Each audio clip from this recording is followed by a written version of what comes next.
the senator, while indoctrinated, could not explain his toxicity.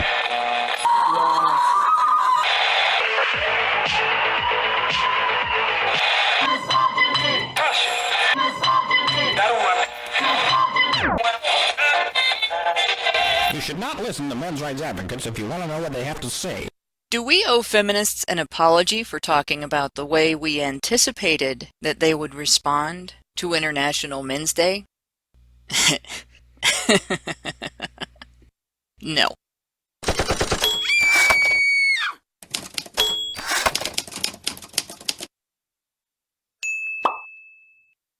International Women's Day sees probably the biggest flood of easily debunked male-demonizing woozles like the wage gap myth and feminism's patriarchy, rape culture, and toxic masculinity narratives. Feminists who spend the day spouting this high-fiber baloney get really resentful over challenges to it.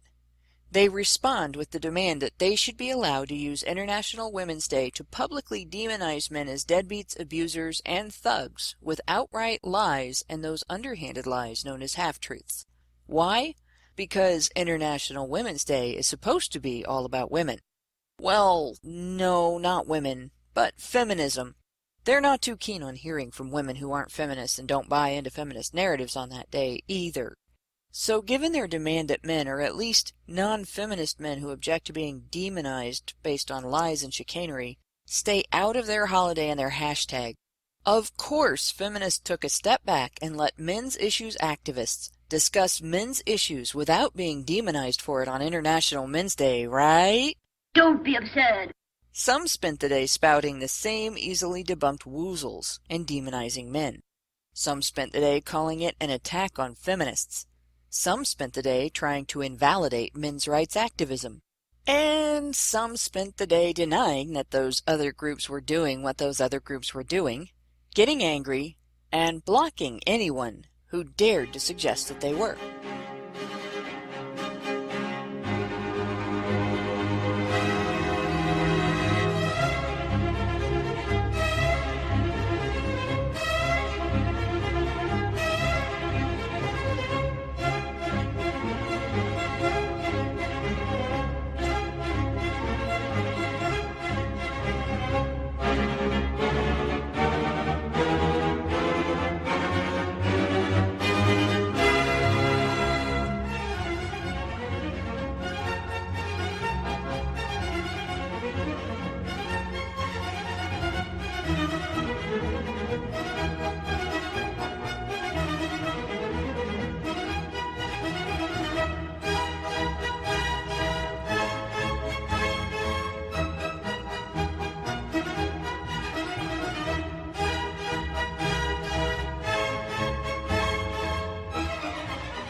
Today couldn't just be left for discussion of men's issues, because if it had been, the focus would have been on all of the causes of male suicide. Not just vague statements about men's feelings, but discussion of the impact of parental alienation, the role of heavy-handed child support obligation in men's poverty and homelessness and how that leads to suicide, how trapping men in abusive relationships leads to suicide, the impact of female sexual violence on men and boys and how that leads to suicide. Topics that don't really provide feminists with control over men's issues discussion. Topics which, when discussed, would lead to the conclusion that legislative reform is needed. And it is badly needed. Custody law and court policy discriminate against fathers. Child support law and government policy discriminate against fathers.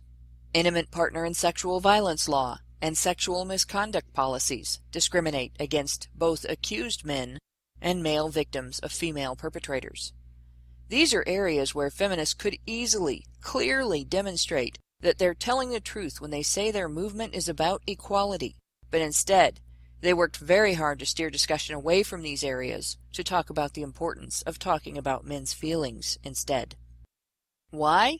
Because reform efforts would lead to dismantling feminist-lobbied laws and replacing them with gender-neutral versions which women couldn't manipulate as easily, from which feminist organizations could not make so much money, and for which feminists could not take credit.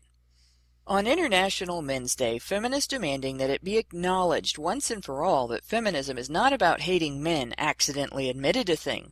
They're right. It's not about hating men. Yes, their hatred for men is real, overt, and visceral. But it's also superficial. It really is not what feminism is all about. It's about control, and they're mad as hell that we're not giving it to them. Hello, and welcome to HBR Talk 14, Toxic Feminism. Before I start, I want to remind everyone, if you want to join the chat, please go to the Badger Live Streams channel. I'm here tonight with Woozle Slayer Karen Strawn to take a look at the feminist-led response to International Men's Day. Gotta say, we did not expect the gag at the beginning of the show we did on International Men's Day to turn into such a self-fulfilling prophecy, but there you go.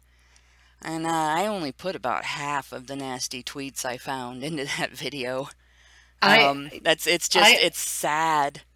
I just have to say, every time that the introduction to that piece of music started to play again, I thought that, this was the finale. No. and the barrage would end, and no, then it went into another round of chicken scratch or whatever the hell it is. Well, it's turkey in the straw, and it is. That's it. It is the U.S. Navy band, if I remember. It's the Navy or the Marines. The nice thing is those are public domain. So yeah, no, and I can use something like that. And I thought, what's more appropriate for a Thanksgiving show than turkey in the straw? Since the feminist response necessitated a discussion, and I didn't get to do the topic I was going to do today. Considering that turkeys have brains roughly the size of peas, it's fitting in a number of ways. It's apt in a number of ways. But, one of the things that I noticed throughout the entire thing, because some of those tweets were really, really disparaging of men.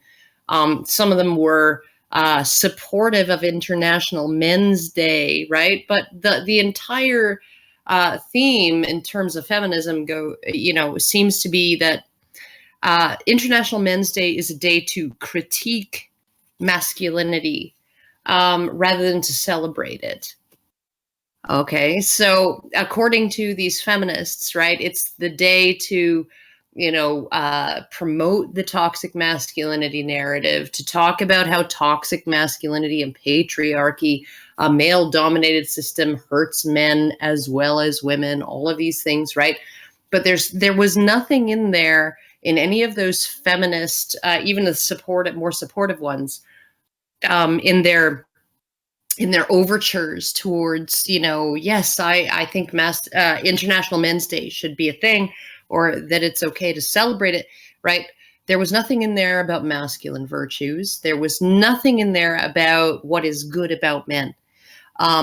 They talked about the ways men suffer. They ascribed the ways men suffer to masculinity and patriarchy. And there is some truth to, that masculine norms lead to male suffering. Of course, there is some truth to that. However, there was nothing there. I didn't see any feminist tweeting, to that guy who was up in a cherry picker fixing the power lines, Happy International Men's Day, right? To that guy who was waist deep in freezing water, repairing a water main, in November. Happy International Men's Day. For those guys who are doing cleanup after the hurricanes in Puerto Rico. Happy International Men's Day. I didn't see any celebration of masculinity. To that guy who decided that he was going to shovel my walk as well as his own this morning when it snowed. Happy International Men's Day. There are a million things that men do that are kind, that are honorable, that are decent, that are helpful, that are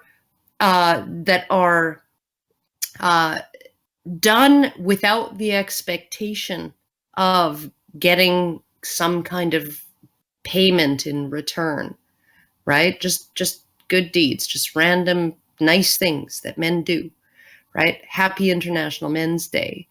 There was a man in the store who, and one of the things that really got me today was, a couple of days ago, I was in the store, in the grocery store, and I was at one cashier, and she was running my groceries through, and another guy who, I'm sort of friendly with, and I joke around with him a bit, was at the next thing, and he was scheduled to go on a break, and he was overdue for his break, and all of this, and they were shorthanded, and everything was, and I said some, I made some kind of humorous, reassuring kind of, yeah, I've been there, done that, hope you get your break kind of comment. And he didn't respond in that moment because he was really stressed out, right? But then I'm at the store today, and he said, I just wanted to thank you for the really nice things that you said. Like they didn't register until I'd gone on break. And then I realized, this customer, she was just really kind and really encouraging and just really nice when I was feeling stressed out. And I just wanted to thank you for that. Okay. Men are nice. Men are kind. Men are helpful. Men are decent. Men do shit that is helpful. This is not just a day. International Men's Day is not just a day to critique toxic masculinity, right? And to criticize the aspects of masculinity that harm society and harm others. And no, it's supposed to be there to, and it's not even just to say, oh, well, my husband changes diapers. Happy International Men's Day, because he's breaking the stereotype and he's doing a typically female thing. No, it's not just about critiquing masculinity. It's not just about celebrating men who embrace non-traditional roles. It's about celebrating men and what they do for us. And it's infuriating to me that on this one day a year, when we're supposed to be celebrating men, right? What happens on Twitter, right? Amongst the people who are in charge of the gender discourse, right, is nitpicking and critiquing and figuring out exactly how men are their own worst enemy, and how men are doing everything wrong, and that's why, yes, men suffer, but it's because it's their own fault, and all of this fucking bullshit. Yeah, it really got. I was online for parts of the day on International Men's Day, and it really got not just annoying but frustrating watching like feminist after feminist and check mark after check mark too. There were the check marks on Twitter weren't exactly very nice to men either, and I think I had a few of the check marks in that video. But I mean, it was like, what the hell are you guys doing? Every year, half the tweets in the International Women's Day hashtag are feminists bitching that they cannot uh, uh, promote their woozles, basically, that they cannot, they call it promoting their issues, but they cannot promote the wage gap myth, and they cannot promote the rape culture myth, and they cannot promote the myth that domestic violence is a male behavior that's only experienced by women. They can't do that without having people spout facts and logic at them that contradicts what they're saying, and they can't make the day all about feminism without women who are not feminists contradicting them. And then they turn around and here's, a day for men. And what do? They do exactly the thing that they are accusing when, with their complaints. They're saying this International Women's Day is supposed to be all about women. International Women's Day is supposed to be all about women's issues. And they come into the International Men's Day hashtag to make it all about women's issues. Well, it's not even that. It's if the dominant voices on gender went in on International Women's Day and said, today isn't a day to celebrate the contributions women make and the great things that women do and the wonderful things that women are. It is a day to talk about how it's women's fault that anorexia is a thing. It's women's fault that the beauty industry is a multi-billion-dollar industry that makes women neurotic. It's women's fault that so many women end up having to use in IVF and other fertility treatments because they leave their reproductive legacy. They put it off for too long. It's women's fault that they don't make it in the workplace. It's women's fault, this and that, right? And yes, there are people who come in on International Men's Day and say that yes, it is women's choices that is responsible for the pay gap.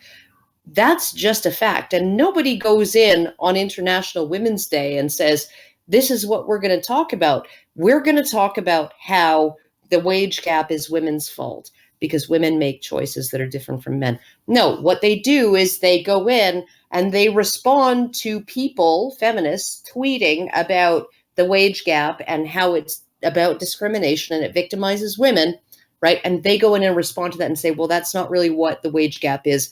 It's about women's choices, right?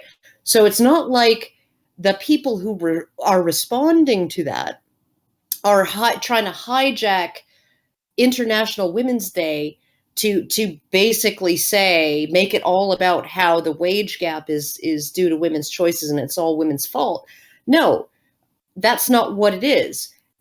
They're seeing people who are lying and then they're challenging that. Whereas in this case, it seems to me that it's like feminists are coming in, they're not responding to a tweet by somebody saying, let's celebrate men today, right? Let's celebrate all of their contributions, right? And then they're responding to that by saying, toxic. Well, they are responding to it by saying toxic masculinity, but they're not. It's not like, oh, men are victims of this. Men are victims of this. Men are victims of that. And then they're coming in and saying, well, but it's toxic masculinity, it's patriarchy, and it's like, all of these things. And what really gets me is nobody who argues the wage gap from our side of things says that these women are making bad choices or wrong choices or are hurting themselves. Nobody's saying that the fact that women make these different choices is toxic femininity. They're just saying, it really is just about choice, and women seem to be happy making these choices. And so what's the problem, right? Whereas with the response to anything that feminists can pin toxic masculinity on, they're like, oh, and every choice these men are making, right, is toxic. It's like this is all like a bad thing, right? And so it's almost like you have the non-feminist community on International Women's Day telling feminists just fucking leave women alone to be who they are, and then on International Men's Day they're saying just fucking leave men alone to be who they are. Yeah, and it's every year we end up talking about the toxic masculinity narrative, and it's so obvious. It's such obvious bullshit. It's nothing but feminists blaming men for the external pressures to which they are subjected, most often by the very systems and social attitudes that feminists themselves support and exploit. And then they blame things on toxic masculinity itself, with the idea that that's a part of men's masculinity, not something that's foisted on them by society. And instead of discussing those systems, those things that are in place that actually force men into a corner, that take away their ability to support themselves by forcing them to support somebody who's decided to break up their family and then not work hard enough to support herself and the household that she's decided to have, and things like telling men that they can't be themselves, things like telling boys all of their lives that they're just wrong for being boys, that they're broken because they're male, all of those things piling on. And they turn around and treat rugged masculinity as if it is by nature somehow toxic, when rugged masculinity is the thing the world is built on. Driven Yeah. masculinity is the thing the world is built on. One of my things that I had that day, I just I had gone to my parents' house for the weekend, and there's been family stuff, and I didn't want to travel this month, but turned out I needed to do it anyway. And I'm on my way home contemplating this, right? And I'm like, there's construction. They've been doing construction all summer. It lasts into the winter, and because it gets hot and nasty in the summertime, they do it at night. So there's all this stuff I'm looking at, and I'm seeing, because of being involved in the men's rights movement, it becomes more noticeable to me. It really sticks out. I'm seeing masculinity everywhere around me. And Yeah. I thought about it, and here I am driving in what I consider to be a marvel of science. Even though mine's old, my vehicle was built in '94. And I'm able to keep driving it because we can fix it at home, because my husband likes to fix cars. And it's that driven. He's been doing that since he was a kid, and I'm learning to fix it because he's patient enough that even though I know jack shit about cars, he's willing to work with me and teach me, and we enjoy doing that together. It's almost like a date night. Go out and get covered in axle grease. Strange dates, I know, but and I tweeted about the fact that I drove home in a machine that was entirely conceived of and designed by men, built almost entirely by men, out of parts almost entirely made by men, on roads that were built by men. The fuel for what I was driving is gathered and refined and distributed by men. All of this is done by men. And it got, retweets, and somebody who saw one of the retweets tweeted back at the person who had retweeted me, "Yeah, but who made you?" Like, you Um, can't even give men who built you. You can't even give men the fact that they do all these things for society, the fact that all of these things, we have all of these things because men are curious, and because when something needs to happen, when there's a need for a result, they figure out how to make that result happen. They engineer it. They do the labor to gather the things that are needed to make it happen. They do the labor to produce those things, and they do the labor to put it all together, and they do the labor to maintain it. And it's men's brain power and men's body power. No, it all had to be, well, how can I top this with something that took both a man and a woman, by only thinking about the woman's involvement in it. Okay, but here's the thing too, right? Because I've been through 3 pregnancies, right? 3 successful pregnancies, 3 successful births. They weren't the most pleasant experiences. I will grant you that.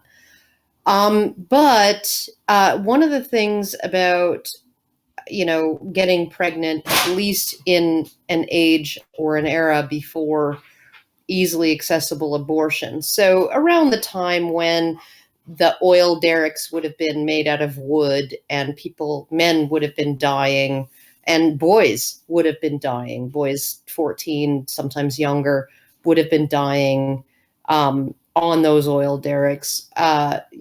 When boys of age, 12 or 14 were prior to that, when America and the Western world was running on whale oil, were on whaling ships, right, and all of those things, right. So you were essentially engaging in the deadliest catch for 2 years before went back to port. Um, you know, this is what men did, and this was a choice men made. It was a decision men made.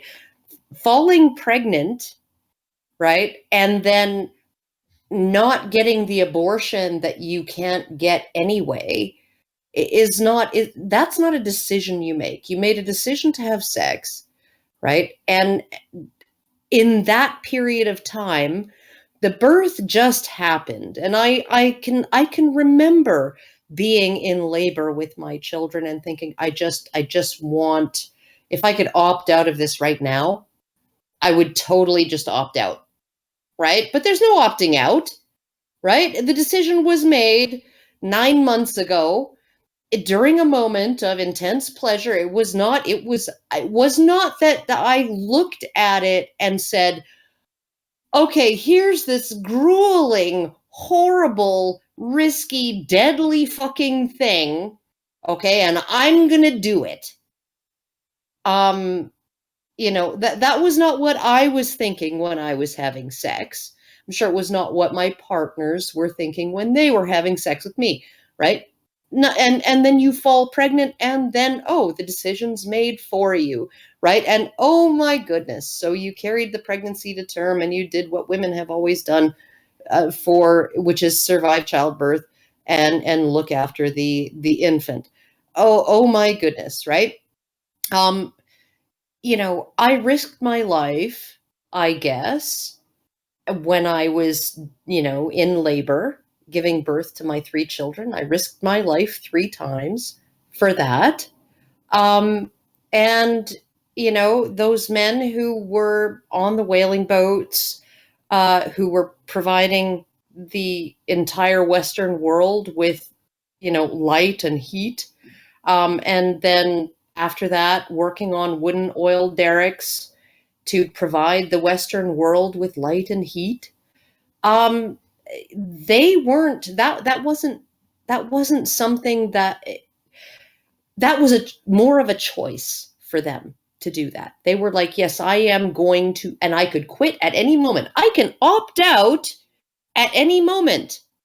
Right? When it gets too rough, I can opt out. When it gets too difficult, I can opt out. When it's too uncomfortable, too painful, I can opt out. Right? And they didn't. Well, I will say, once you're on the ship, opting out is kind of not an option anymore. There, you're on the ship. All right, They don't, yeah, okay with that. but But you do have a very good point. Men, the things that they do that keep society running, definitely are. To compare them to pregnancy is belittling to both. Each one is miraculous in its own way, and it just what really bothered me about it was not only was this person using pregnancy as a one-upmanship thing, which is really stupid and unnecessary. It's good in its own right. Hell, we already have Mother's Day for that, and they have International Women's Day that they can, you know, celebrate women and talk about how important women are and what women do and what women have done throughout history and everything. One day out of the entire year, we could talk about the fact that men basically make the world go round in terms They of, provide you they know, provide something unique. They yeah, provide something unique and something innovative and something, exactly. that is, and Well, and this see, is the other thing is, and the fact that we can talk about it, the fact that we have a day set aside, one day, was just too too offensive, much. Yeah. too much to Too this person. Is like, oh no, but who built you? That makes women better because Okay, your and mother had a but baby. You okay, know what? No, it doesn't.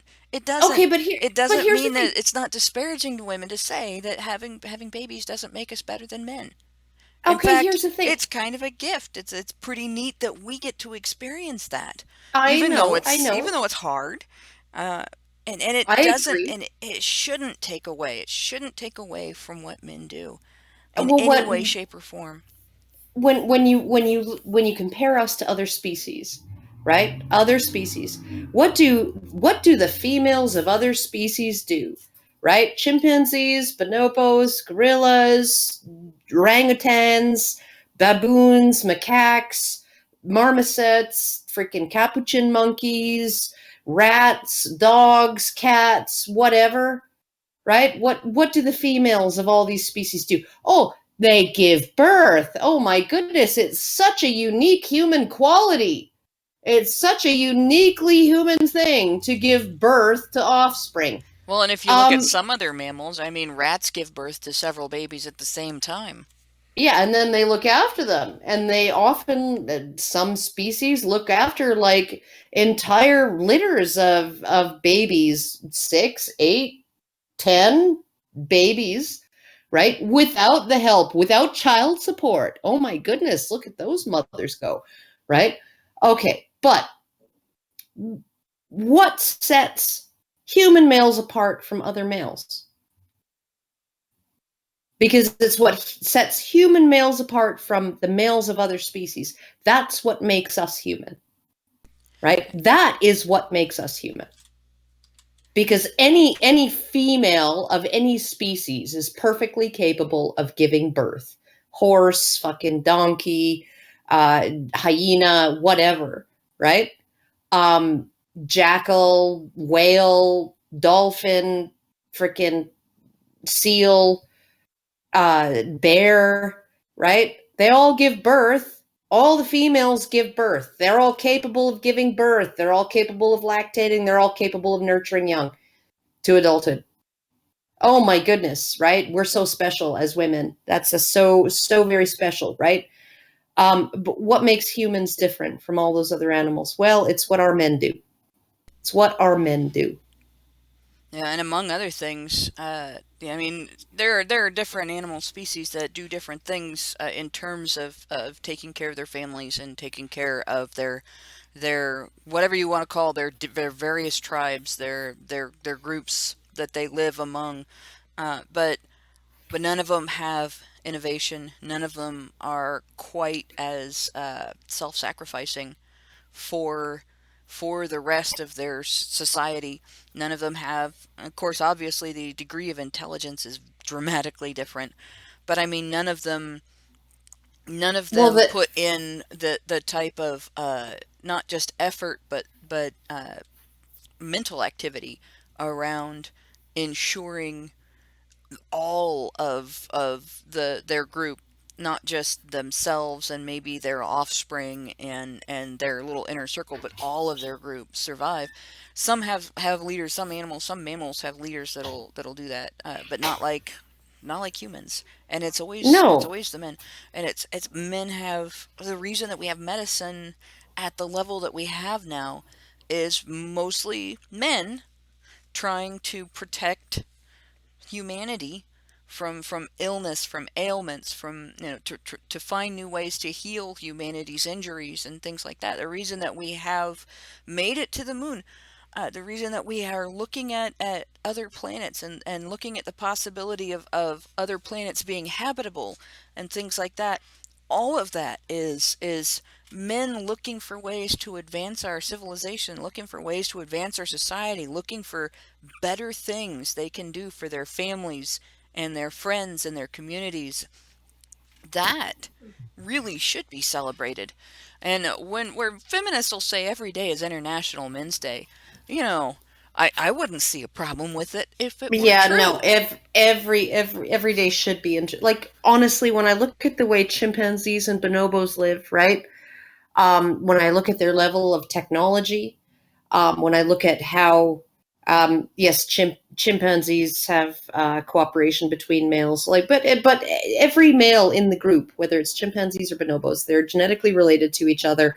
That's why they tolerate each other. In chimpanzees, there's a great deal of cooperation. It requires a huge amount of male bonding. They spend like hours and hours and hours a day in male bonding activities like social grooming and stuff like that. Um, and so essentially what you're looking at is somehow our men have been able to do what no other species has been able to do, what the males of no other species has been able to do, which is to cooperate on this massive huge scale, tolerate each other on this massive huge scale, create these huge infrastructures and these multi-tiered hierarchies and chains of command and institutions um, that allow for groups of more than 180 to 200 individuals to be able to interact with each other without, genocidal violence, which is like 98% of our DNA is shared with animals that are just simply incapable of this, right? And it's all about how differently our human males behave from how the males of those other species behave. I mean, chimpanzee mothers and bonobo mothers give birth to babies and lactate and nurture them and bring them up, right? How is that special? How is that a special thing? Um, no, the special thing, the thing that makes us human, is how our males are different from the males of those other species. Um, that's and I would be happy to say every day, every single day, should be a day to celebrate men and what they do for us. And there used to be a lot more ways in which we did that. And it just one of the things that I have has really bothered me that when I look back at the way that we used to deal with things like troops coming home from war, or an accomplishment like the building of the Empire State Building, when that was a new thing and everything. It used to be that there would be a big celebration, there would be a big public to do when we had an achievement like that. And everything now is so compartmentalized. Everybody watches, well, I shouldn't say everybody because I never do, but I mean everybody's aware of things like the Emmy Awards and the Golden Globes and the Oscars and all that. Um, it's a celebration of our entertainment industry. But you almost never hear about the various types of awards that are available and the various types of recognition that can be done anymore for other forms of greatness. And I think forms of greatness that are greater and are a lot more often almost uniquely masculine. The two guys that ended the shooting in Texas, um, the most recent shooting in Texas, there's an award that it's associated with, but it is not the Congressional Medal of Honor, and it's a civilian award. And I looked it up. I thought there's got to be something, that there's got to be something that is done for civilians. There's something that's done for soldiers when they step up, but there's got to be something that's done for civilians that do something heroic, isn't there? And I'm sure there's some organization out there somewhere. And it took me forever to find it because apparently Google didn't think it was important. But and there was a civilian award. It's recognition by the government. And I tweeted about it and everything, but and I nominated both of the guys for it, and I hope other people did as well.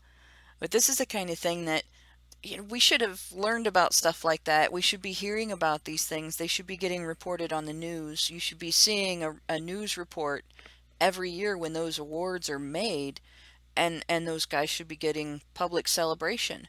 And those awards go to both men and women, but in this particular instance, the thing that was done is not something that is typically done by women. It is much more typically done by men. When the group of people that is their in group, their family, their friends, their community, their church, whatever, these guys, it was their neighborhood, is threatened like that. Here we are, two men, and they're threatened. running to They're not running just toward the danger. Yeah, Running but they're not toward the just running danger. towards Yeah. the danger. They're running towards a crazy man Yeah. with with military gear on. He had body armor on and a weapon that rapid fired. It wasn't just, some guy with a pistol that they could easily, shoot him from a distance and stop him. This is somebody they had to take careful aim at, and they went after him with no armor and just their own guns No to stop him. shoes. No shoes now. They just grabbed and ran to go after the guy to keep him from continuing to shoot up the neighborhood. And as tragic and terrible as what happened before they stopped him was, the courage that took, because I mean, I would be terrified. I can't imagine that they went into this without fear. Men don't necessarily, they're not, everybody knows they're not invulnerable. They're vulnerable just like everybody else.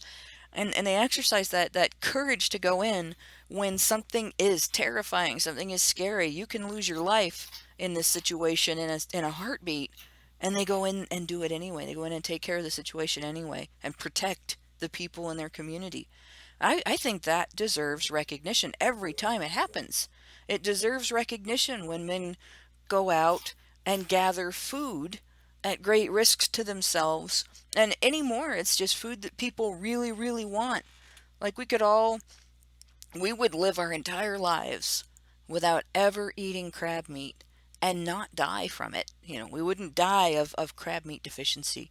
But there are men who go out and risk their lives to get crab meat. They go crab fishing, because the pay will do things for their families that their families need. And there are men, the same thing with, if we really needed to, we could probably live our whole lives without cars. Things would be very different if we did, but we could do it.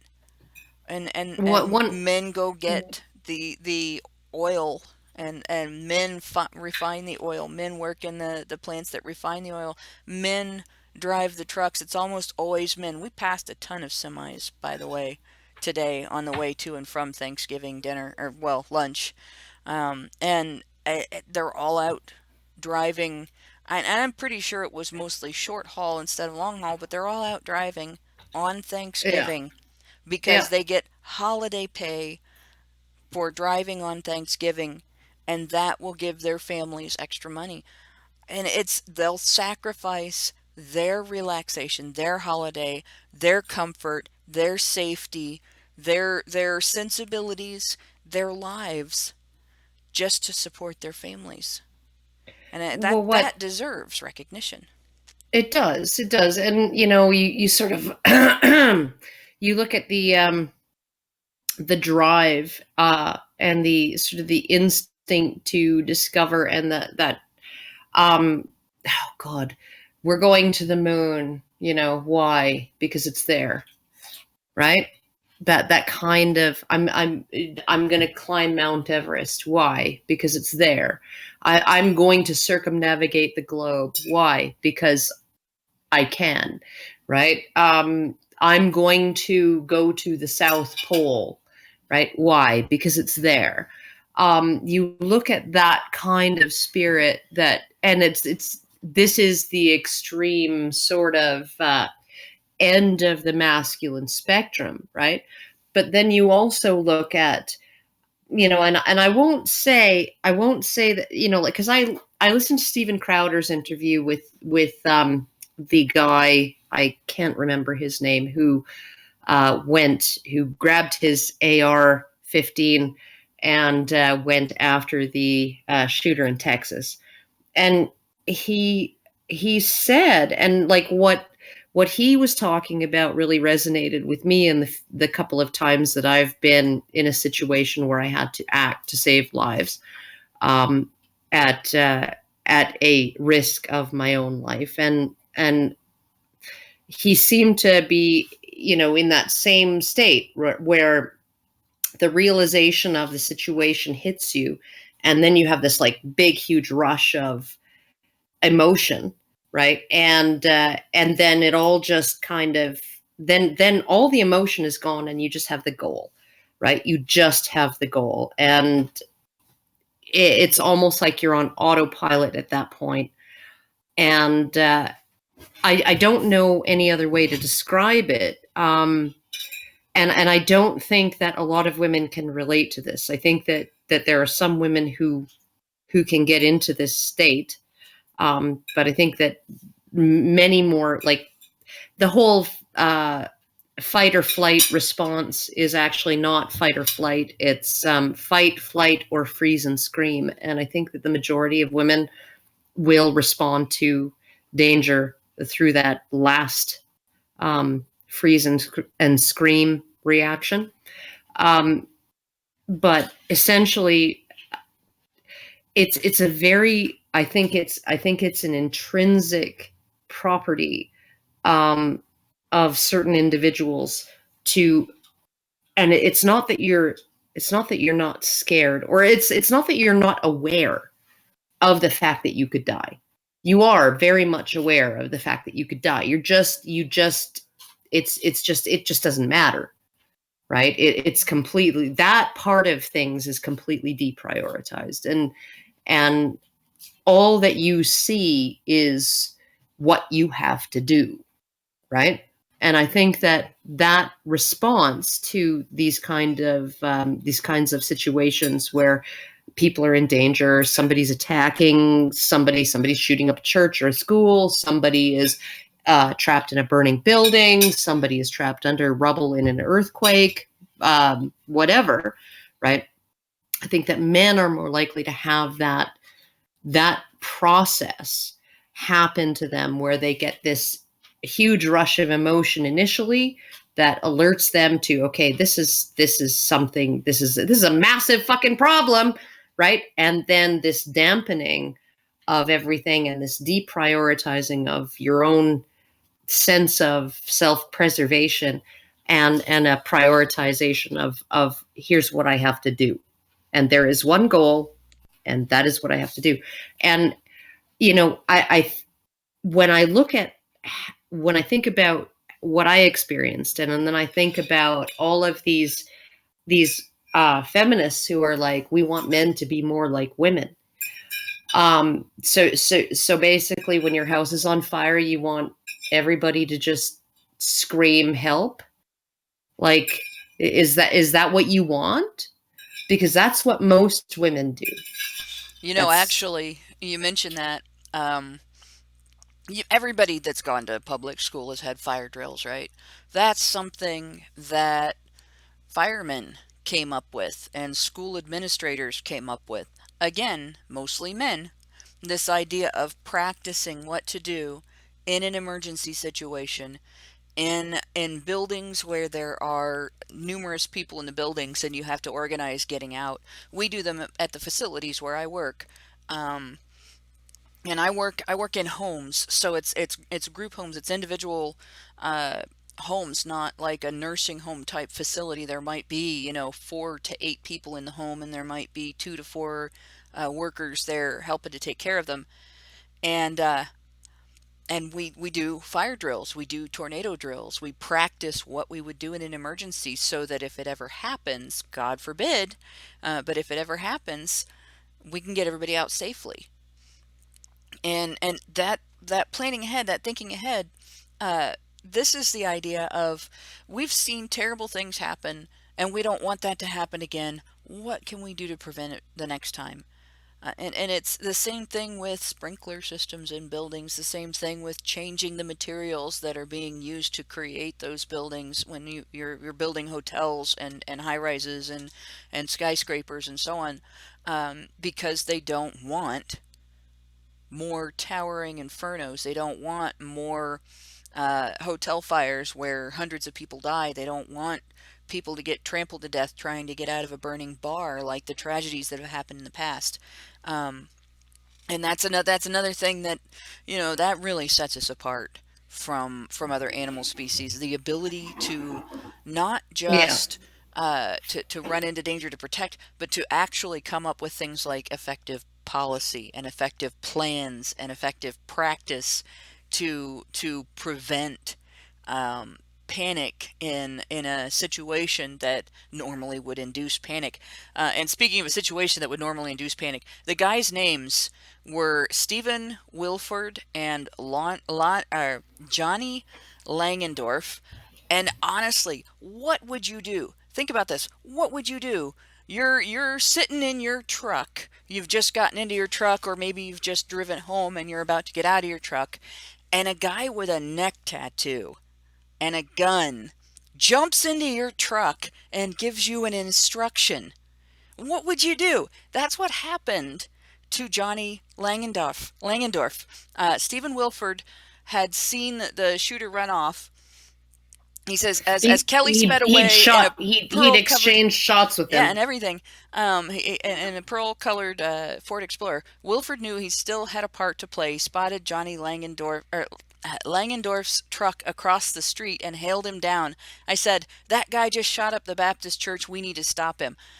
And here he is. Like, Langendorf is looking at this guy, right, with a neck tattoo is not a common thing, and I mean, it's a throat tattoo. It's right under his chin. A lot of people have prejudices there that they're going to assume that this guy is pretty rough dude. And here we are. He's just flagged him down. Now, in that community, it's a real small community. They might have known each other. But I think if something like that happened in Dayton, the guy might actually be more likely to get get slugged in the jaw, or somebody drive off because he's got a gun. Um, but Langendorf didn't hesitate, according to the Clinton News Network. This is the first thing that came up, so I opened it. But he didn't hesitate. He said, I had to make sure he was caught as soon as he knew the information.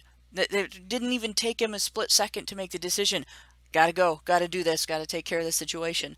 I'm gonna let this man with a gun get into my truck with me because he just told me there's another guy with a gun that's hurting people, and we're gonna go stop him. We can't let this happen.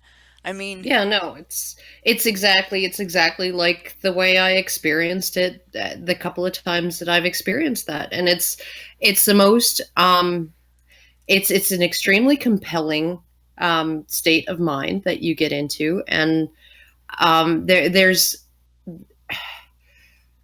I don't know that that most women can even comprehend what that would be like, um, to be in a situation where there is uh, an overarching need to complete a task because lives are on the line and you have to put yours on the line to do it, and and you just are compelled by your, I guess, by your biology, right? By something inside of you, you are compelled to do that, to act on that.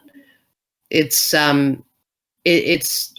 it's not something that I would enjoy doing on a regular basis. But it's something that I've experienced, and it's not pleasant, but in my experience, it has yielded results in terms of, people not drowned. Yeah. And yeah. Yeah, So. it's one of those things you just in the moment you do. You don't think, you just necessarily you just do. And I mean, obviously there's the analysis, the quick analysis of what do I need to do to get through this, to get this done.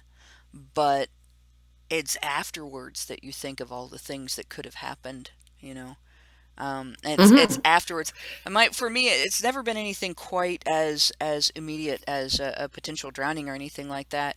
But there's been several times when I seem to be a magnet for, if there's going to be a car accident for some reason, I'm going to be at that location. I it just and I've run into like two or three of them where it's happened right in front of me, and that's my first response is to run directly towards the accident, and it's because I know there's going to be people that need help, and I don't think about it until I'm part way there. Did I look for traffic?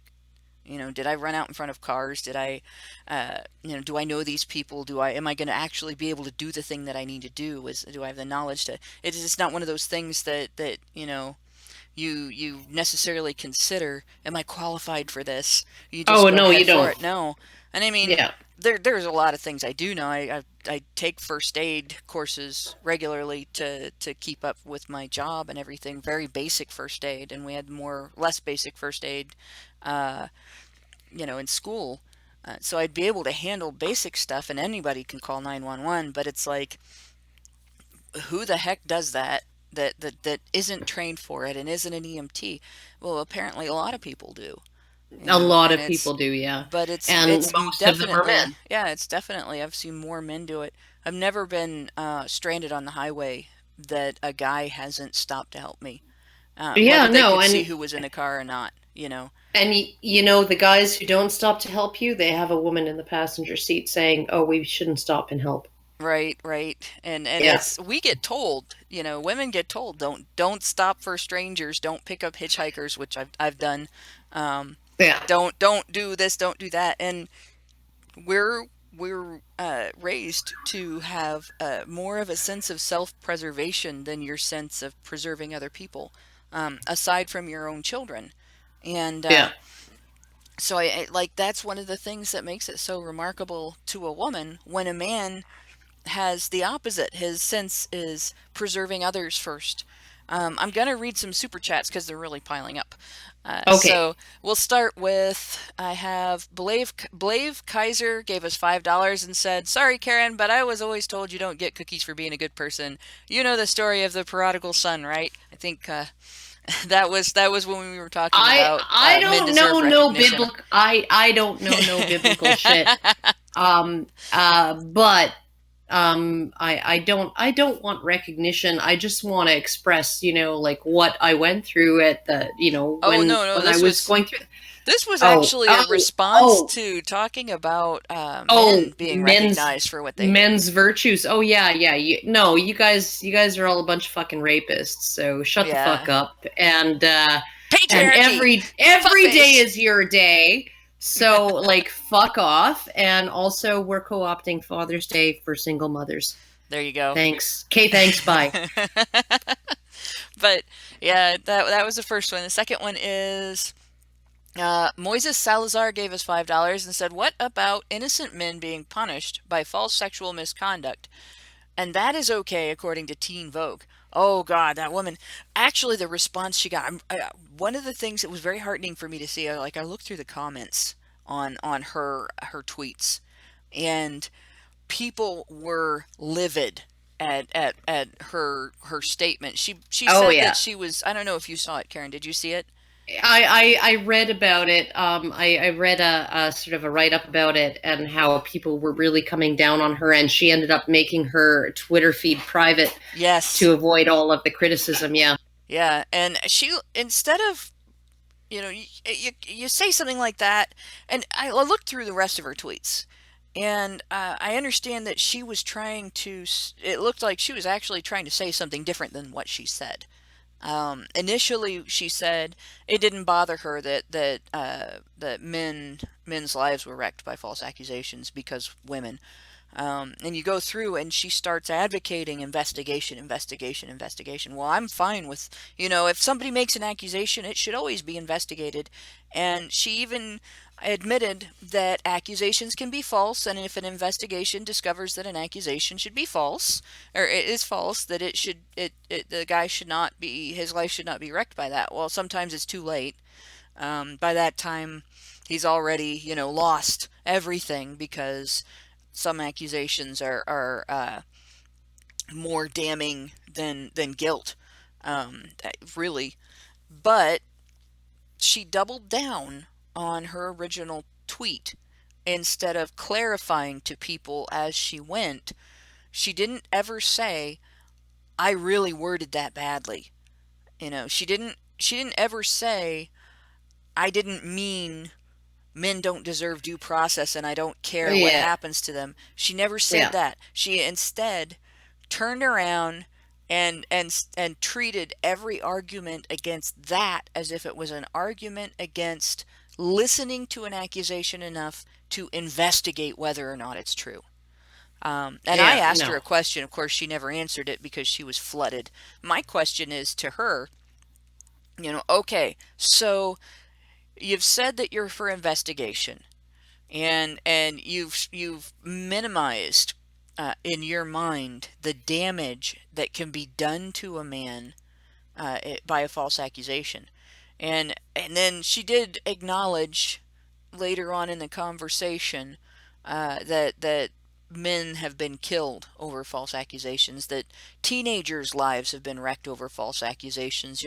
She acknowledged the Brian Banks story. She acknowledged that it disproportionately affects minorities among men, and so on. So my question to her is then, or would be, if she would hear it, under that amount of knowledge, under knowing that it does have a heavy impact on men, knowing that it is a more common thing than you originally thought, and knowing the public response to it, would you be for or opposed to uh, a legislation that would make it mandatory to prosecute perjury and false police reports when it's demonstrably false, when a woman has made an accusation that is a life-wrecking accusation like that? So if a woman files a false rape charge, or files a false domestic assault charge, files a false sexual harassment charge, a false sexual assault charge with the police, files, or claim, I should say, a report with the police, because they're the ones that decide to charge. The prosecutor's the one that decides to charge. But when she files a false report, she should be prosecuted, in my opinion. If it's demonstrably false, same due process the guy would get, the right to have that evaluated, whether or not she knew that it was, whether it was a lie, or whether she had a misunderstanding and believed that something happened that didn't happen, or believed that it was malicious when it wasn't, or whatever. But and the same thing, if she goes into court and she tells a lie in an effort to get somebody convicted of something that he didn't do, that it should be mandatory that should be prosecuted. If it's proved in the case that she's telling that lie in, that it's a lie, it should be mandatory to prosecute that lie. If that lie puts that guy at risk for being wrongfully convicted of a serious crime that carries jail time and lifelong penalties, I don't think it's unfair at all to legally require prosecution in that situation.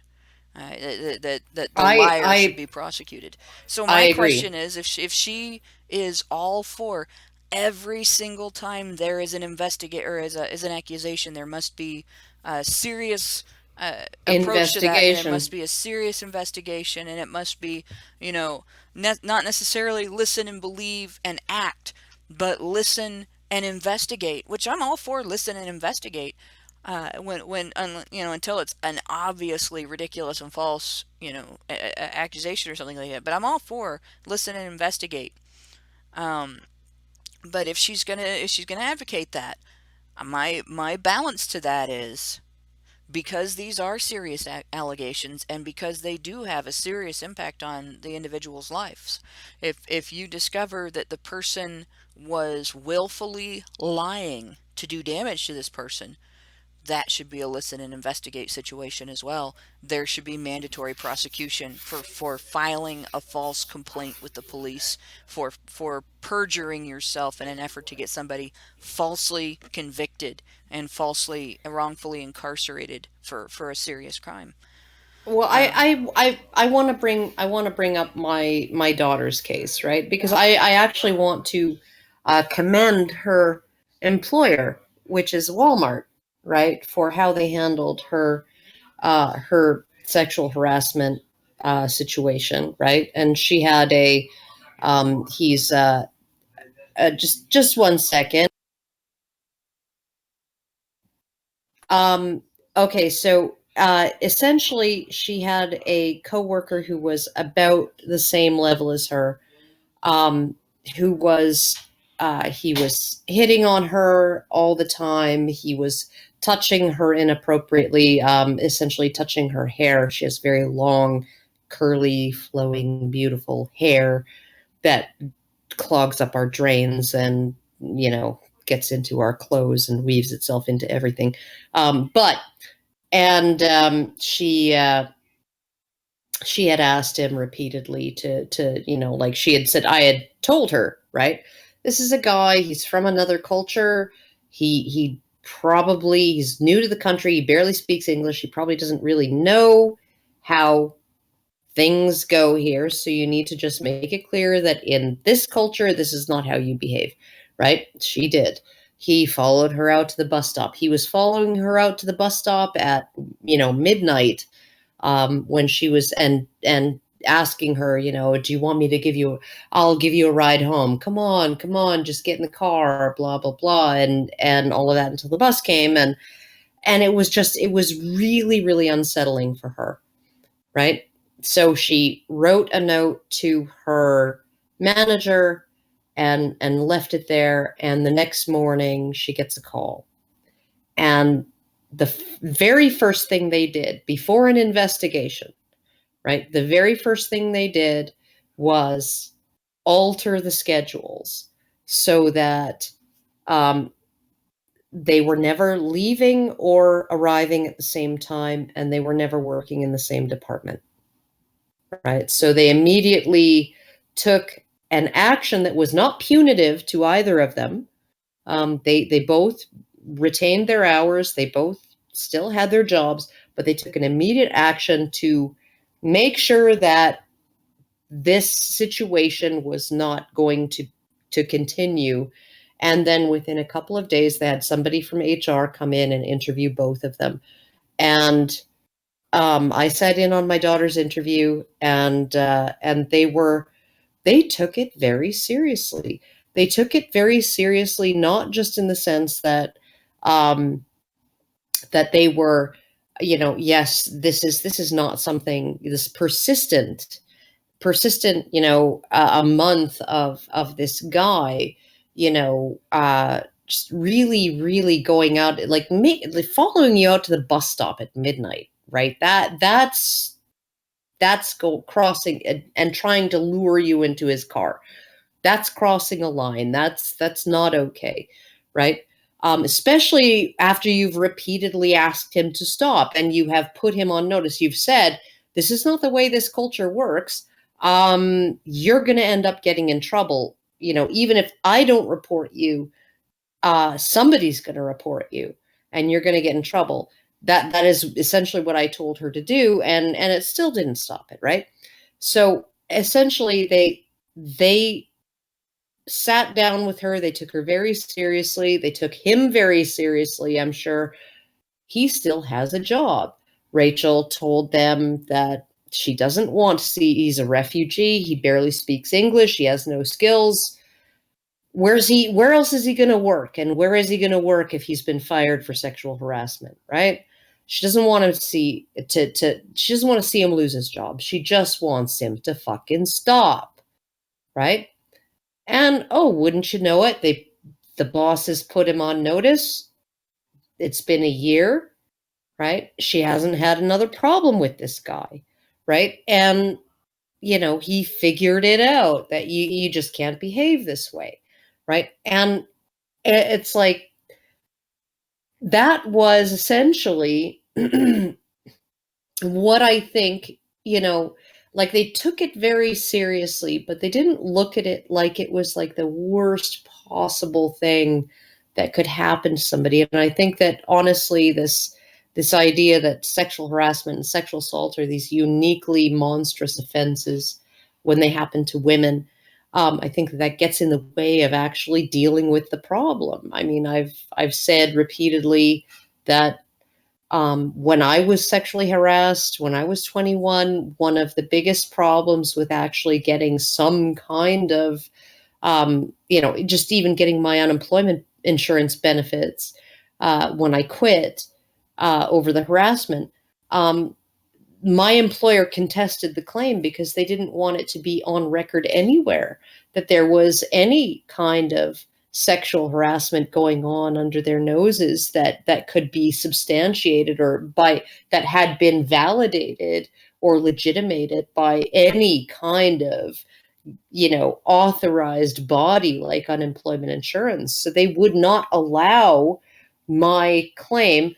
They had no, I wasn't asking them for money. I didn't threaten them with anything. I just wanted to collect my unemployment insurance.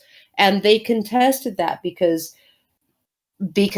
if there had been some kind of record at unemployment insurance, right, that there had been sexual harassment at their establishment, then there would be a stigma attached to their establishment now, right? And so essentially what's so frustrating about this is if we looked at it like shoplifting, or we looked at it like jaywalking, or we looked at it like traffic violations, like running a stop sign, if we looked at it like just something that happens that's that's gonna happen at times, right, with people, if we looked at it in these ways that are, it's really not this monstrous, massive, super heinous, special type of crime, right, or special type of offense, if we just looked at it like, yeah, it's like siblings hitting each other, right, then maybe we would be able to actually deal with it, right? Walmart looked at it like, okay, it's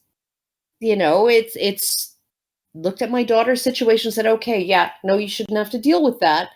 They didn't fucking panic.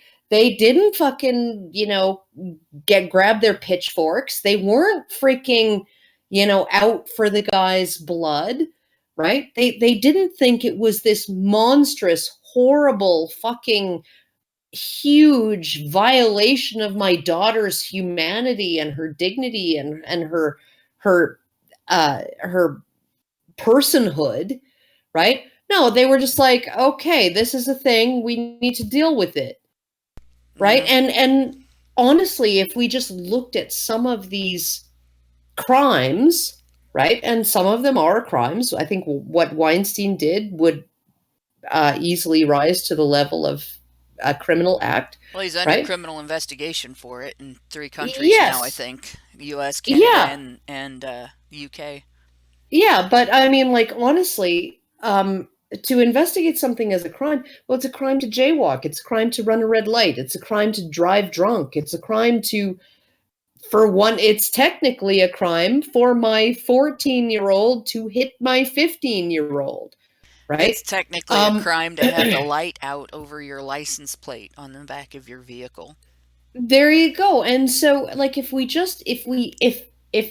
like, part of the reason that these things aren't dealt with, and like Harvey Weinstein, right? The reason why, like, and everybody who's like sort of saying, oh, the Weinstein Company, they were so awesome, they were so progressive to fire him and really like, set boundaries. No, they knew this isn't something that like just came to their attention when the New York Times published their article. No, they knew what was going on, right? And the reason why they concealed it, the reason why they suppressed it, the reason why they buried it under non-disclosure agreements and sealed settlements and falsely sworn affidavits, right, was because they could not afford to have their brand be muddied by any kind of substantiated allegation of sexual misconduct.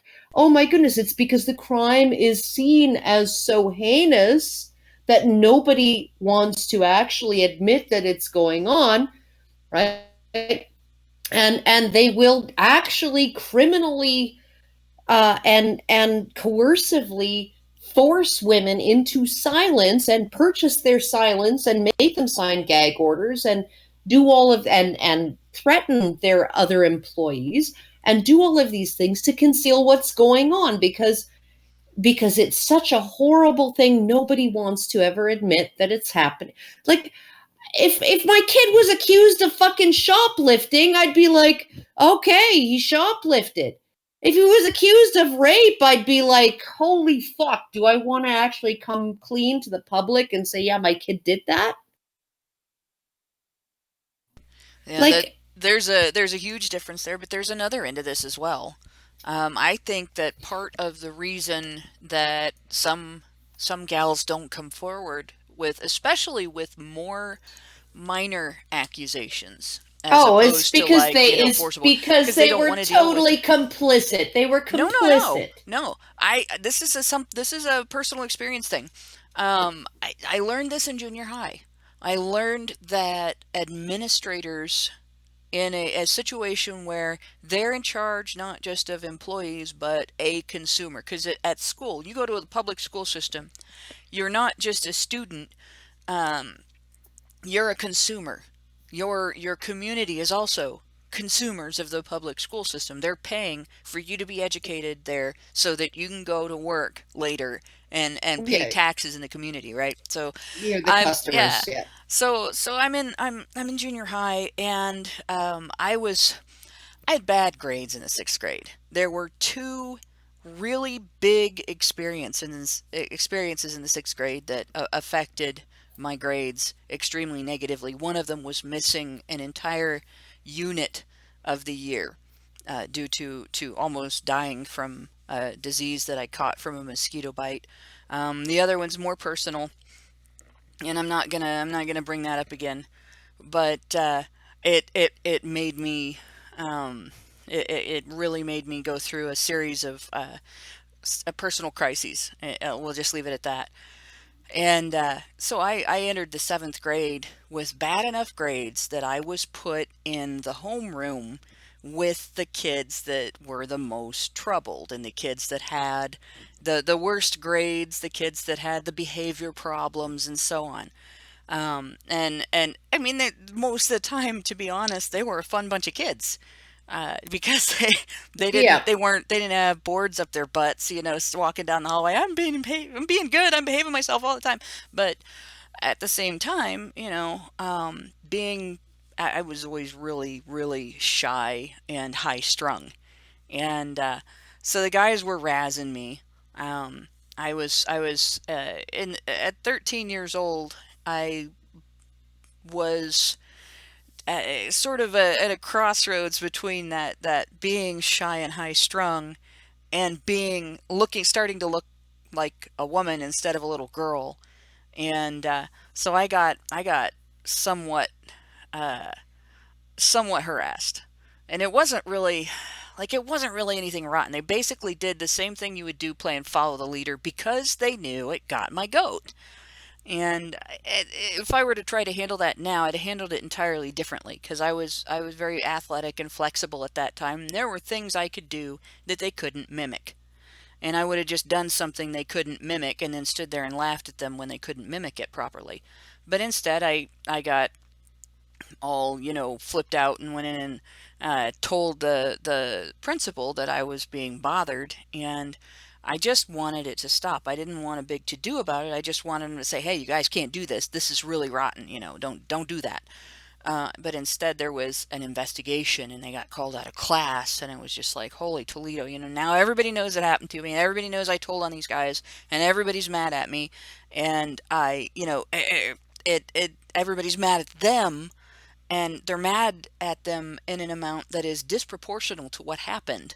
And they're acting like, they responded to it as if they had invaded the women's locker room and held me down and taken my clothes off or something, which not, ever would have happened.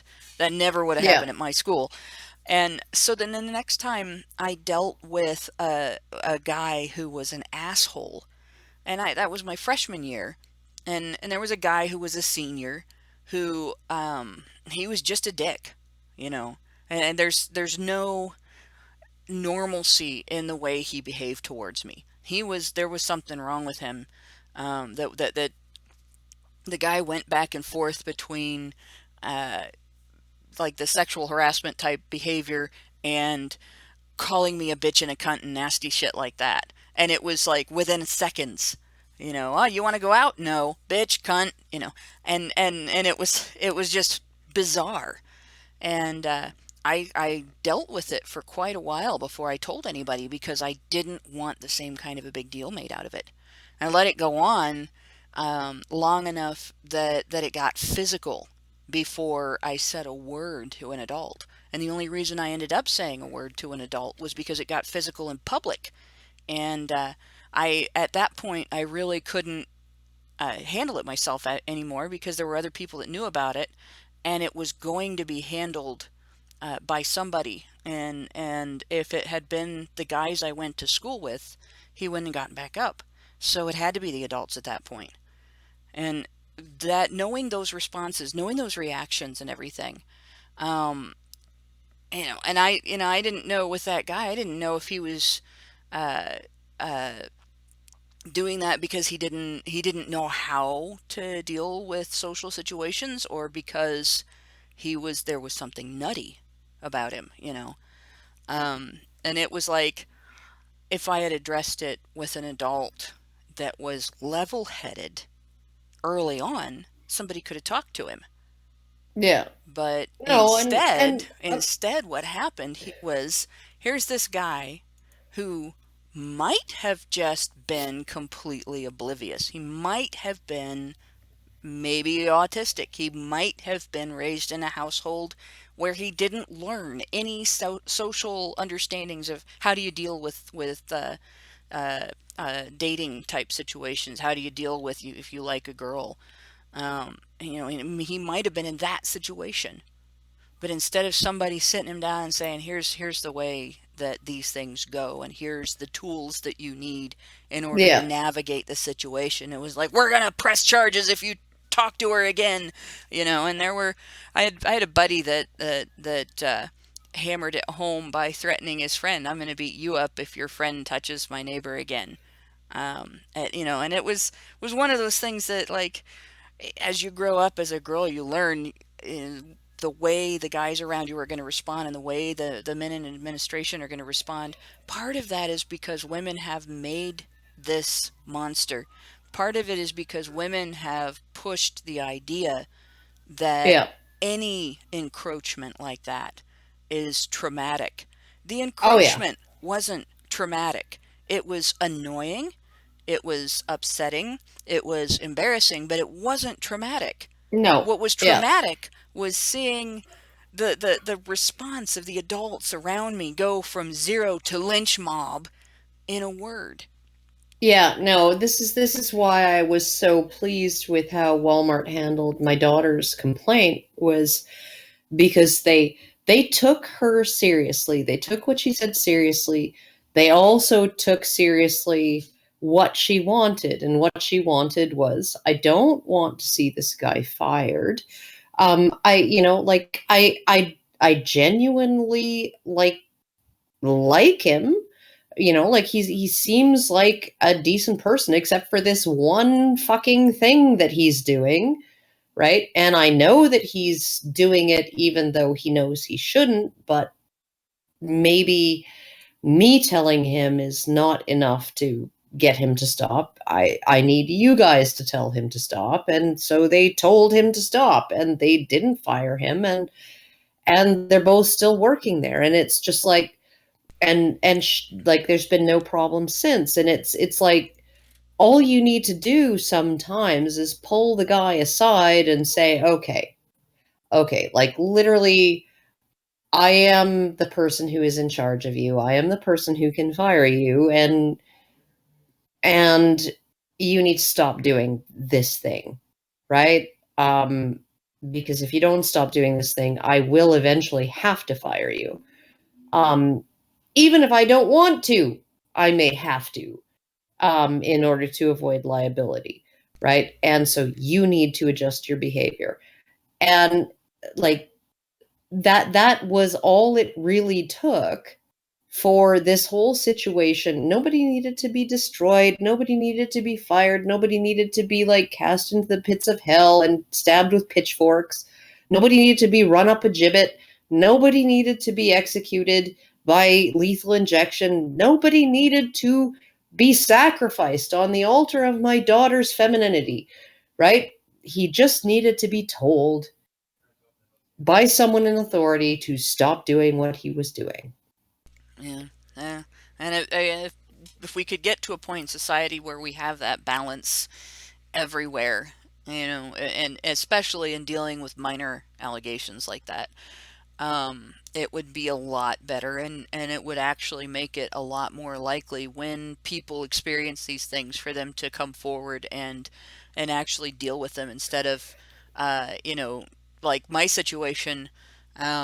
Like I said, I let that go on a lot longer than I should have, without addressing it with someone who was in charge and who was there to protect us, because I knew that the last time I did it, the overreaction was just unbelievable, and so I didn't Well, want to talk again because the I knew the overreaction was going to be unbelievable, and didn't it you was find it was even when I said, this is just I just want him to stop. This is just a situation that is, it yeah. sucks. That still the overreaction was unbelievable.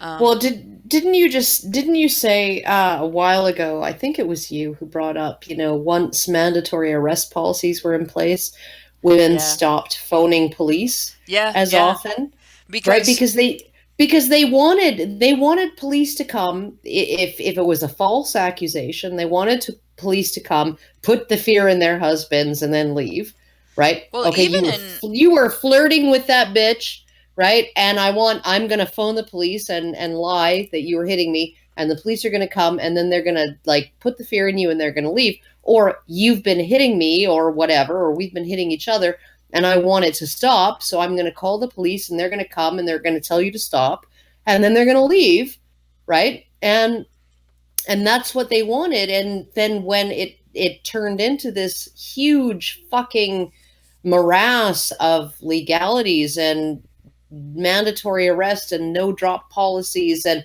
must prosecute him to the fullest extent that is possible, and rip apart the family and all of these things, right? Once that became the norm, all of these women who really just want their husbands to stop being mean or stop yelling or stop hitting or whatever, or they're having a problem, and they or just they need hit some first, third, or yeah, they hit first, right? Or they just want some third party to come in and tell everybody to calm the fuck down and just be a mediator, right? In the difficulty of the moment. And often that's a parental role, right? They want a parent to step in basically, between yeah. between the two siblings and say, okay, you stop hitting, you stop hitting, you stop instigating, you stop reacting. Both of you go to your separate corners now, stand in the corner for 10 minutes, and then come out and give each other a hug, and that's that. And now I'm going to go and watch freaking Deep Space Nine, right? Now that all that's resolved, right? That's essentially what a lot of women wanted when they were having these massive domestic violence incidents with their husbands. They just wanted a parent to step in, send them each to their corner, right? Tell them to think about it, and then tell them, okay, now freaking mandatory hug, and then leave, right? Like they were using the police as a form of therapy, a marriage counseling, in my opinion, right? Okay, but now they're terrified to call police because the moment that they call police, their husband just gets to go through 6 months of fucking torture. Yeah. Well, and they can't back off the complaint. They can't change their Yeah, mind about the severity. They can't do anything like that. yeah. The other thing that I noticed with accusations is I've seen in the time period since the Violence Against Women Act passed, I have seen over and over again there's a class of women that once they learn what their legal power is, because I can't call that a right. It's not a right, it's a power. What their legal power is in regards to accusations and what the state will do in response to those accusations. There's a class of women who exploit that the Oh same yeah, they way, use it. They use it right? as a weapon of abuse. The same way that grandparent scammers exploit the tendency in the elderly to be very protective of their grandchildren and not so savvy about scammers and modern technology and so on. And it's like it's the same predatory behavior. Grandparent Hmm. scammers call up old people and tell them that their grandchild is in a Mexican prison by through no fault of his own. You know, he went to Hmm. a party or a funeral or something in Mexico and got caught up in somebody else's drug arrest, and they just need to send $2,500 to clear things up, his legal expenses, and get him back across the border, or he's going to be stuck in that Mexican prison for probably the rest of his life. And they got to do it fast because the state is closing in. I mean, they Hmm. really, really are exploited. So they get these grandparents panicked, and they'll wire them money to Yeah. pay for their kid who is at home to get out of Mexico. And Yeah. it's very similar. I see the same thing with false accusers using the standards outlined in the Violence Against Women Act. Only it's instead of your grandkid is in a Mexican prison, it's the gender of person that your society is the most protective of, whose needs are the most catered to, and who your profession as police officers and judges and court bailiffs and everything is geared around protecting and preserving, is being regularly assaulted and abused and tortured and tormented by this person. Do something about it. Yeah. Instead of No. $2,500, it's incarcerate this guy. And Yeah. Yeah. give No. me my kids and my child support and do something to him. It's the same Yeah. predatory act. But Oh no. the women who just wanted somebody to come in and mediate, they won't call because they No. know what's going to happen now if they do, Yeah. and they can't Yeah. afford for their husband. And it's the same thing as if you look at the Unknown History of Misandry website and you look at domestic violence rulings in the early 20th century, in the late 19th century, they were talking about bringing back the whipping post, meaning that it Yeah. was done before for Yeah. wife beaters. And they were Yeah. not talking about doing it just because a harsh punishment was deserved as in their minds, but because you can't take the wage earner out of the house and have the Yeah. household be supported. The household is not supported if the wage earner is gone. So they didn't want to Yeah. take a woman's supporting wage earner away from her. So they were going to put him down for a couple of days by bringing back the whipping post instead. And Yeah. probably No. one of the A stupidest fine. ones was the judge that offered the wife, "You can wield the whip, it'll give you much more Yeah. satisfaction." The truth Yeah. is, Yeah. most of the time She. it wouldn't. Yeah. No. She literally. He gave her the choice. He said, the bailiff's arm will be stronger for sure. and inflict more pain, but you might get more satisfaction if you do it yourself. Yeah. And yeah, but what one of the things, like one of the cases Earl Silverman talked about, and I wish I had gotten the name of this person from him, but it was just like when we were talking on the phone, and he said that there was somebody that he had dealt with through his crisis line, um, and and he had dealt with this guy for a year or two before all of this happened. He was taking calls from this guy, and this guy had essentially been calling him. I took too long picking up beer and cigarettes, so she called police and said I was beating her. Right, again, she did it again. Right, and and so the police came and I got arrested, and I spent 3 days in jail before she dropped the charges. She said she wasn't going to cooperate, and they dropped everything, and I was out again, right? And then so essentially for a couple of years leading up, Earl was dealing with these calls to his crisis line, from this guy who was essentially saying that his wife was using the police response to domestic violence calls as a tool of abuse, right? So anytime he didn't do what she wanted, or he didn't do it fast enough, or he didn't do it nicely enough, or he didn't do it properly, or whatever, she would call police and she would say he was beating her, and then he would come and be arrested and be put in jail overnight or for a couple of days or 3 days, and then she would refuse to cooperate, and he would be released, and all of this, right? And then he said, he told me, okay, so this went on for like a couple of years, just like a chronic situation where this woman was essentially using the police as a weapon to abuse her husband. And so then he comes home with beer and cigarettes one day, and she's furious with him yet again, and she's got the phone in her hand, and she says she's going to call them. She's going to call police yet again, and the next thing he knows, she's dead. Right? Um, and and he's murdered his wife, and that's that, and that's a domestic violence homicide. He was the abuser in the statistics. He was the abuser. She was not the abuser, right? He has an entire 2-year-long record of domestic violence complaints against him, Well, right? and And he has never made any complaint against her for abusing him, because how do you even say calling the police and lying is abuse? Like it just doesn't even necessarily compute, right?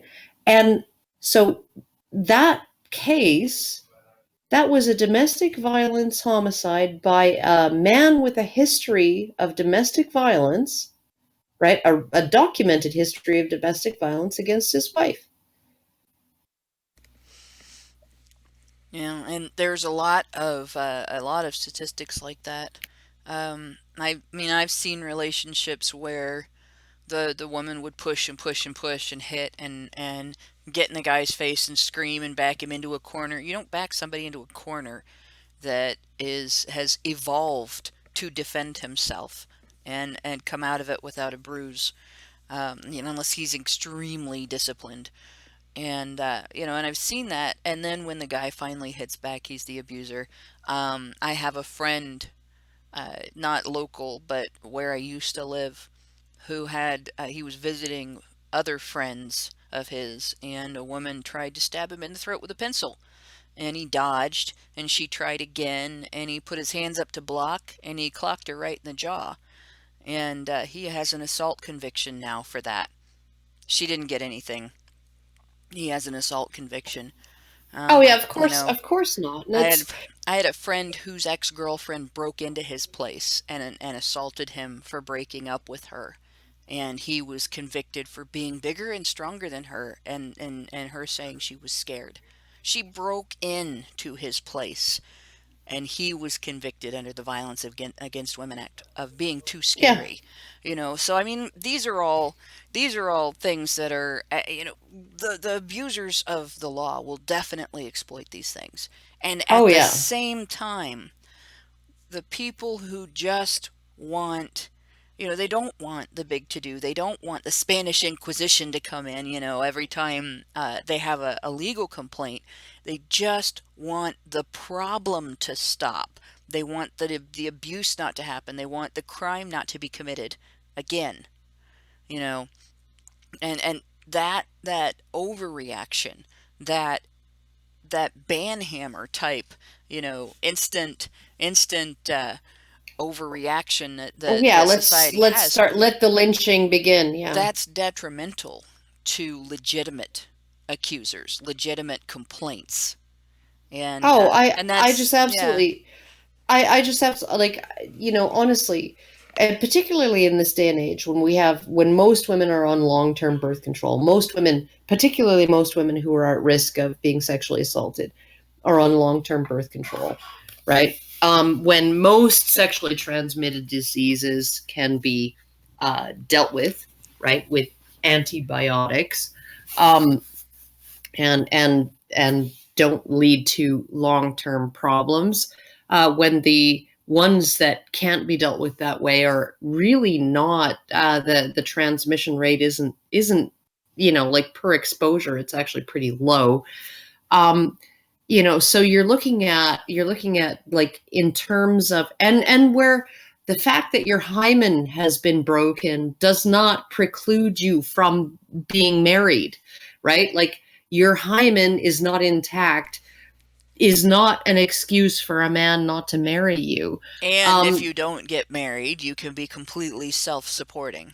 that's right, right. So I mean, you there like, this is a completely different universe, from the one in which our attitudes toward the sexual violation of women developed, right?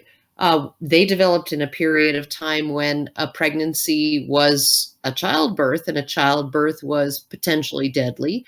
It also involved, potential mates, potential men who were suitors or whatever, not wanting to bet on that horse because the horse didn't fight the rape enough, or maybe the horse wasn't actually raped, maybe the horse was seduced. And if the horse can be seduced, then why am I gonna like commit to raising all of this horse's children until death, because I won't even know if they're mine, right? All of these things, right?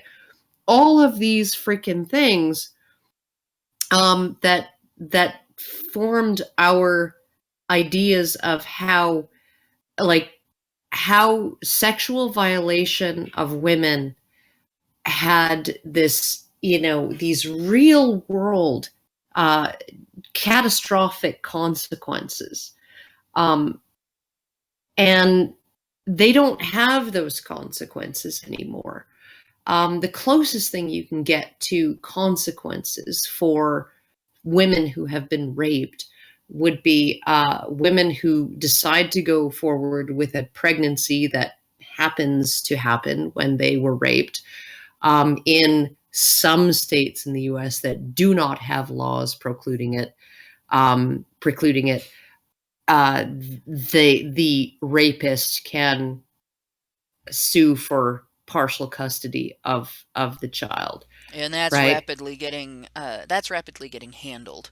It is. It Now, is at rapidly, of course, and I don't necessarily agree with it being handled, because Vladik Filler would not have custody of his children and he if wasn't those even laws. guilty. Yeah, but the He thing is, I don't have a problem with it if we were able to handle the accusation better, to where you were not at risk of multiple convictions, multiple false convictions, and so on. If we were providing proper due process and dealing with the situation like any other crime and But protecting the rights of the accused, then there wouldn't be a but problem with it.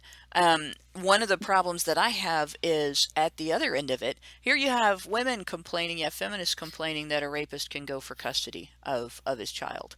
When a rapist is a woman, in all when the rapist 50 is a woman, states.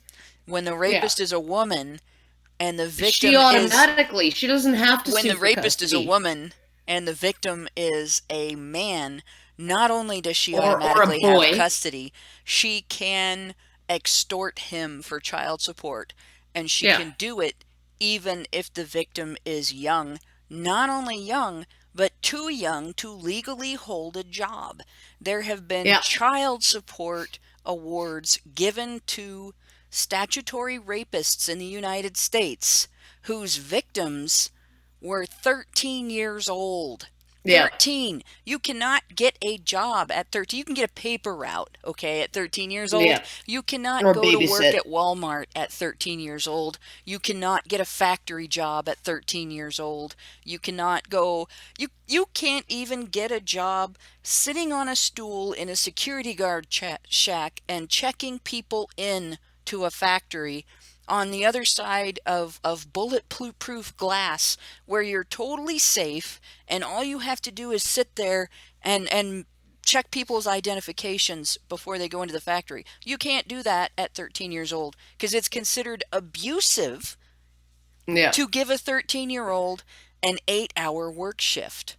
But you can be forced into a debt, an 18-year-long debt, a debt that you will have for more years than you've been alive at 13 years old if you're raped by an adult woman and she gets pregnant and bears your child, who she will have custody of, and you are not old enough to get custody of because you're fucking 13. This is what I would refer to as the accountability gap. Okay? You have to go because a 13-year-old rape victim female, right? She would have automatic custody of that child. She is the mother of that child. She would have automatic custody, and the state would have to intervene to remove that child from her custody, right?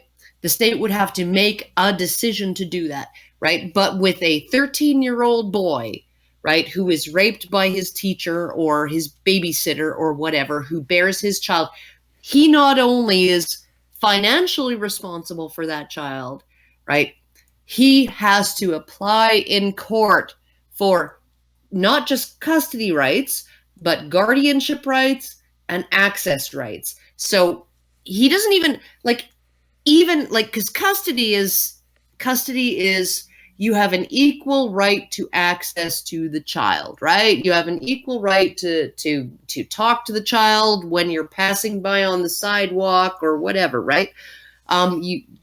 That's what custody is, right?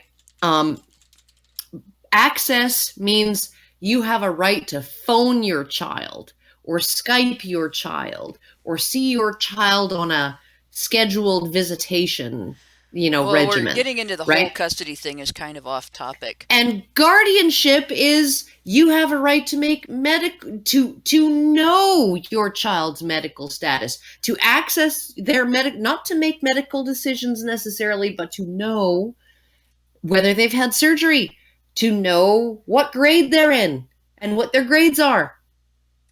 Those are the things that are about guardianship, right? And you have to apply in court at your own expense to get those. And at 13, you're kind of screwed. At 13, you're pretty much you'd have to have your parents' approval to even go for parental rights. Some people have been asking for some citations. The cases that I put in my letter to my senators about this situation, because I wrote to them about the idea of a 13-year-old having to pay child support is just absolutely ludicrous. But the cases that were cited here, and I didn't put the ages in here.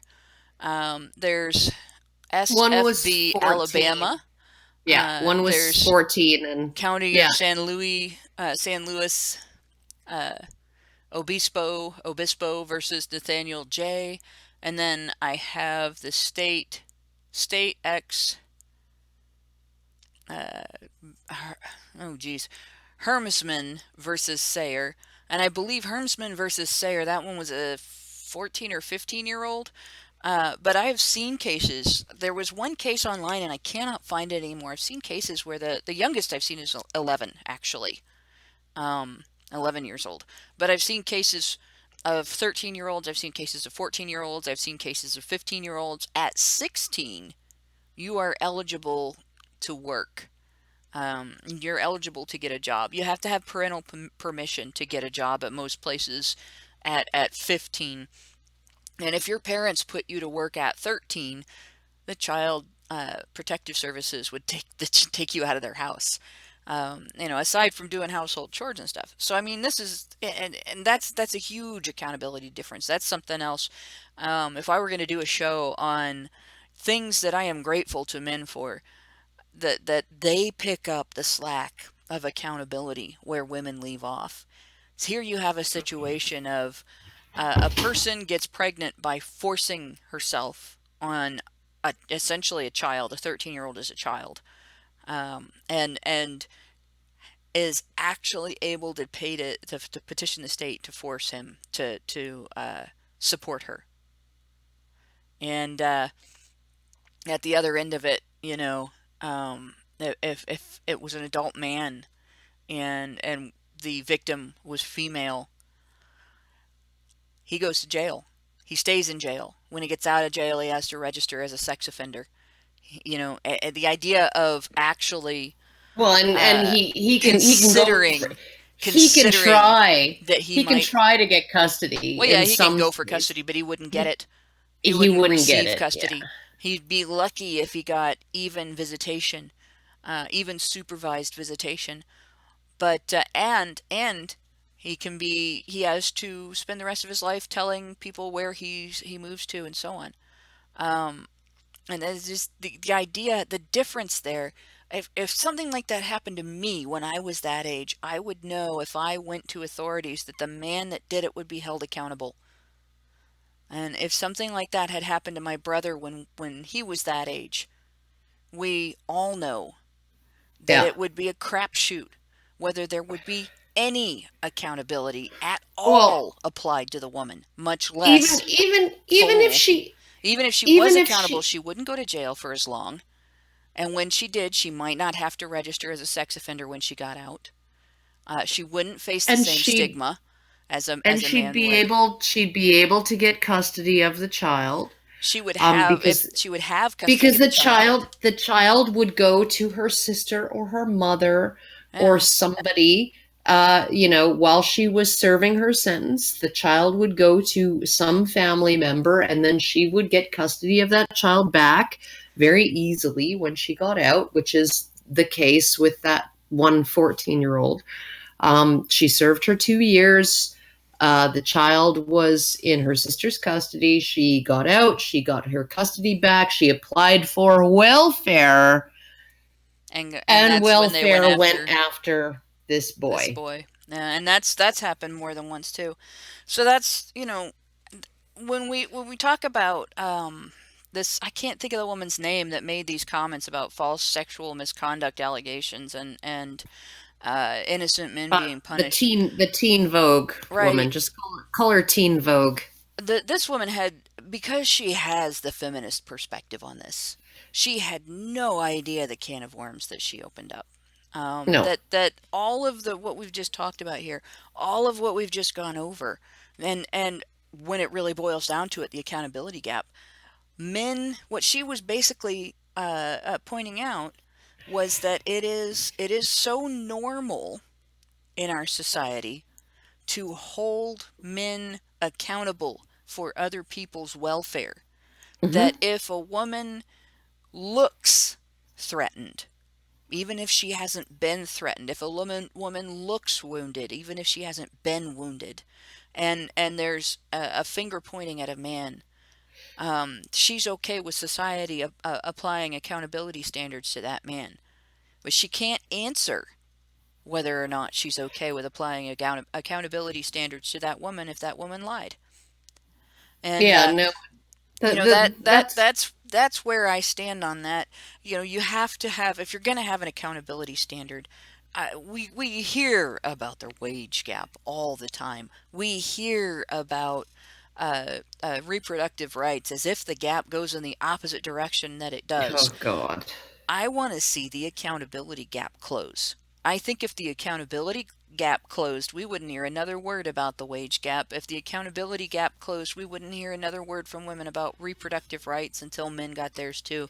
If the accountability gap closed, there would be a significant change in the dynamics of our legal system's response to intimate partner and sexual violence. And we would probably see a significant drop in both. Oh, one of the things that I found hilarious was a friend of mine here in Edmonton sent me a link to a Scott Adams he does podcasts on Periscope, and but he was discussing the Weinstein thing, and he said, okay, so for the chat, and he always waits to start talking until there's a certain number of viewers and the chat's populated and everything, right? And then he starts talking and he says, okay, so I'm gonna do this experiment again, and I'm gonna ask the men in the chat, right? Have you ever been groped by a woman? Has a woman ever touched your penis, your testicles, your chest, some area of you that you think of as sexually associated with your sexuality, right? And for whatever reason, right? Whether it's, malicious or, being mean, or whether it's because she just didn't think it would be a big deal, or she thought it would be okay or whatever, but without your consent, when you didn't want her to do that. How many of you? And then he pauses for about 15 seconds and he says, look at all the yeses. Look at all the yeses going by, right? Look at all the yeses going by. Yeah. Well, that's pretty accurate to my experience. Well, and I he will said say this: I regularly, as in at least once a year, except I didn't get to this year. I have a friend that will go to the Ren with me. Their family goes to the Ren with us, the Renaissance Fair, and the husband goes in a kilt. Oh yeah, And no, the yeah, the that's just entitlement. asking for trouble, Hannah. Exactly. It's as soon as you show up in a kilt around a bunch of tipsy to solidly drunk women in Renaissance garb, running around with their boobs sticking out at everybody, which is nice. Um, but and of course they're going to they're going there to be naughty body wenches basically, Mm-hmm. and as soon as they see a guy in a kilt, it's automatically fair game, right? Oh And yeah, it's no, they're not. seeing if he's like a true Scotsman. Oh yeah, you get asked, "Are you wearing underwear?" He gets asked if he's a real Scotsman, And then and they he's check married, so when he says no, I'm not a real Scotsman. Then they stick their hands up there and check. yeah, and then nobody would do that to a girl and expect No, to kicked not be out. kicked out or worse, kicked kicked in the Yeah, head, boot to the head for that. But no, yeah, men in kilts get like the amount of harassment you see. Now, like guaranteed, there are guys that wear kilts for attention too. Just like there are women who wear micro skirts and mini skirts for attention. When I wore short skirts, I didn't wear short skirts because I wanted to look nice, the way feminists say, "Oh, you just wanted to look nice." No, man, I wanted people to look at my legs. I was that's proud of my right. legs. I worked very hard on my Yeah, legs. yeah, I had some nice legs when I was in high yeah. school. I was a cross country runner and I was in dance class and I was a hurdler. Damn well bet I wanted people looking at my legs. I wore short shorts, I wore short skirts, and when I got whistled at, I shook my ass and kept walking or smiled and waved. But being female, if I had decided that I didn't want that and I complained about Yeah. it, there would be people step up to put a stop to it. If I'd been a Yeah. guy in a kilt showing off my legs, and I've seen a lot of men in kilts that have some very nice legs, Yeah. if I turned around and harassed the guys, like if I turned around and wolf whistled and said something, they would be lambasted if they turned it down, you Oh, know. yeah, no. And it's We're, that's but in any case, I'm gonna go on with some of the super chats because we stopped okay. at the I can't think of the chick's name, the writer, but we have the next one is Robert Atkinson asked if any of the honey badgers he gave us $2 and he asked if any of the honey badgers are going to the Kilroy event. I believe Brian is on their speaker list, so he's planning on going. I want to go, and I know Allison said she's probably going to go. So there will be at least Brian there. There'll probably be at least two others of us there. Um, may seem like they're I have said that I'll go if I'm going to be a speaker or a panelist, but yeah. I won't go if it's just as an attendee, and that's just the general sort of Sort of, layout yeah. of my life right now because I have Yeah. multiple things that I have to go to. For me, Um, this is something I was passionate about before I knew the full scope of the need in the men's rights area, and became an activist instead of simply saying, hey, fair is fair, and the law should be not gendered. Um, but even long before I've always been a free speech advocate. I've always been an anti-censorship advocate. I've always been an advocate of, ideas need to be kicked around, and ideas need yeah, to be vetted, and to do that you have to have public discussion. You have to have open discourse. You cannot vet ideas by shoving them into a corner and saying, bad idea, you can't come out of there, we don't want to hear from you. You either have to beat them down through dismantling them if they're bad ideas, or you vet the idea and you discover, well, hey, we didn't like this at first, but there's actually something there we might want to pay attention to, and that's important.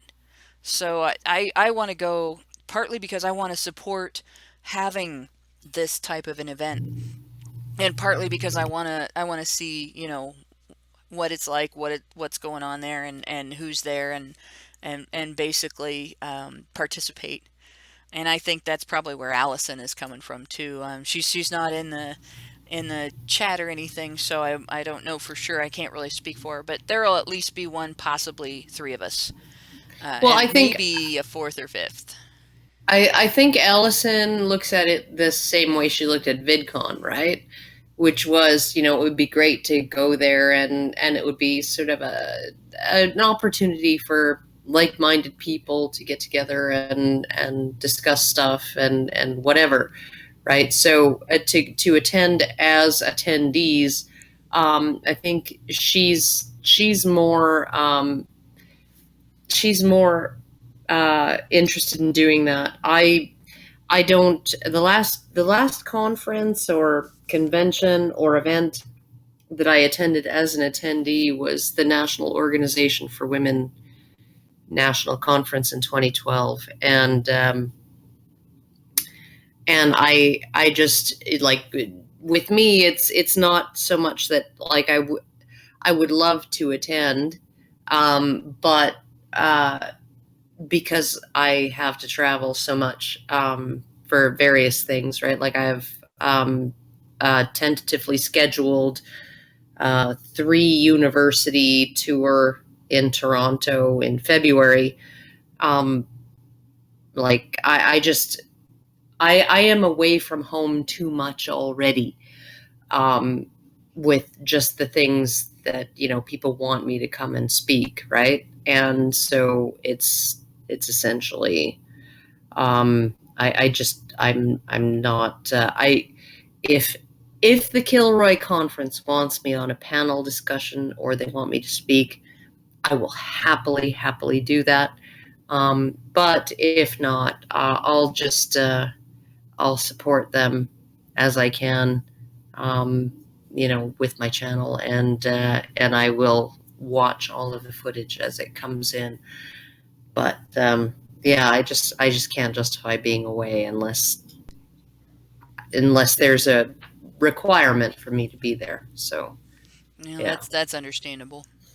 On the next super chat, we had Cyber Berserk gave us SEC 2000. I'm not sure how much that is in Western dollars or anything, but thank you very much.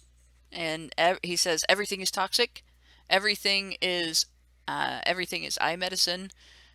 It depends on the doses, and I don't know that name. I actually thought that was attributed to a different philosopher, but it's Paracelsus. By the way, where goes the line for toxic masculinity and healthy masculinity? Has any of the feminazi outlets given an official recommendation? Officially, no. But if you take their behavior as any indication, the line between toxic masculinity and healthy masculinity is between being male and being female. Women apparently exhibit healthy masculinity in the feminist eyes, and all of the masculinity that is seen in men, that's all toxic in feminist eyes, unless it is being used for the benefit of a woman. So either way, the line is at women. If you're not doing it for a girl, if you're not doing it for women's benefit, it's automatically bad masculinity to them. And then if you're not acting like a woman would act in any situation in which you're not using your masculinity to benefit women, then it's also in their eyes bad masculinity. Anytime your masculinity is exhibiting itself in a manner that is not for women, but for you, and it's not like women, and it's not feminine, then they think it's bad. So that's my answer to that. I don't know, Karen. Do you have any other thoughts besides that, or did I cover it? No, I think you covered it pretty well. I think honestly, the whole toxic masculinity thing is just a blame patriarchy thing. It's just a blame men thing, and it's just this cop out in terms of what. There was a Newsweek article just oh god, it was just this week. A Newsweek article where they said that according to this app that allows women to upload photos of men that they find hot on the tube in London, right? Muscular, wealthy-looking men seem to be, and it was like this whole thing with, oh my goodness, it's gender roles aren't shifting, and it's still patriarchy and toxic masculinity. And I'm like, okay, next thing you know, you'll tell me that men still like boobs and a proper waist to hip ratio, and women and symmetrical features in their faces, and clean, clear skin, and water is wet. And can we get the same things lesbians like, in other words? Can we get a $500,000 grant to find out whether water is still wet? Right? Like, seriously, this is what we're wasting money, and we're lamenting the fact, right, that these gender roles haven't shifted, these preferences on the part of women haven't shifted, but at the same time, it's like they're essentially trying, like all of the articles about it have tried to sort of say that it's this toxic patriarchal norm, rather than the fact that it's just biologically what makes sense to women. And if you were to look at these men, women being attracted to men who appear to make more money, and then you were to say, okay, so women are attracted to men who make more money, therefore men will, in order to attract women, make more money, and therefore it's the wage gap, right? And that's a victimization of women, even though it's men trying to do what women want them to do. It's so infuriating. So infuriating. It is. It is. And it's, I don't know. Well, the really sad thing I thought of, you said to that was water still wet, the study idea of what, in the United States, you could probably get that funded. We have had some dumb ass studies funded by the U.S. government in the past. If you ever want to look, I believe the publication that I've always seen, it's called the Pork Report. And you kind of have to watch out for, because there's stock reports and farm reports that come out too. But it comes out every year, and it's on government waste, and it's on waste at the federal level and waste at the state levels, and we get stuff funded here. Like there was a study a while back that was highlighted where they put ketchup, various brands of ketchup, on a table, and then they slanted the table and studied to see which one was the runniest and ran down the table the fastest. That was a study that was funded. So I mean, it's just like we get some stuff funded here that's so stupid. So I wouldn't be surprised if they did a study to see if water was still wet. But going on to the next the next super chat. Let's see. We have Yankees Cap gave us $2 and says partners were thinking the Daffy Duck hoo hoo. Woo! I actually don't remember when we got that one, so I don't know what it's in reference to. So we're gonna go on. We have Joey Jojo gave us $2 and says caring about men is offensive to women. Well, I actually have encountered that so much on Twitter that I ended up making a very short video reminding people that if you call compassion for men misogynistic, it doesn't say anything about them. It says a lot more about you than it does about anything else. And I've actually had that opportunity, ample opportunity, to tweet that at feminists in conversations where it was a response to something they did or said. If you call having compassion for men misogynistic, that says more about you than anything else. They find that deeply offensive as well. I got accused of harassment for calling somebody an asshole for saying that compassion for men is hate for women, hatred towards women. So it's a sad fact. But the nice thing is, well, I'll get one or two people say something like that to me, and there's a conversation around it, and there will be 50 people that'll answer back and say, "You're full of shit. It's not misogynistic to care about men. What the hell is wrong with you?" And it's increasing. It used to be people wouldn't care if somebody said something like that. They'd be, "Oh, she probably has had bad experiences with men," and you can't blame her for hating them. Well, now people are waking up to the fact that it doesn't excuse hatred. Having had bad experiences with some people doesn't excuse hating everybody that has things in common with those people. So there's bad news in it and there's good news in it. Yeah, it exists, and yeah, it's rampant among feminists, but the general public doesn't find it tolerable anymore. Then we have another one from Cyberberserk, gave us SEC 1000. A German scientist, he says, was quoted in the Spiegel magazine. Women will always say that they're going to help or intervene in a hostile situation when in reality it's men who show the courage, and women usually don't even pick up the phone and call the police. And I think everybody would say they would want to intervene in a hostile situation, and I think a lot of people don't really realize how they're going to react until they get into that situation.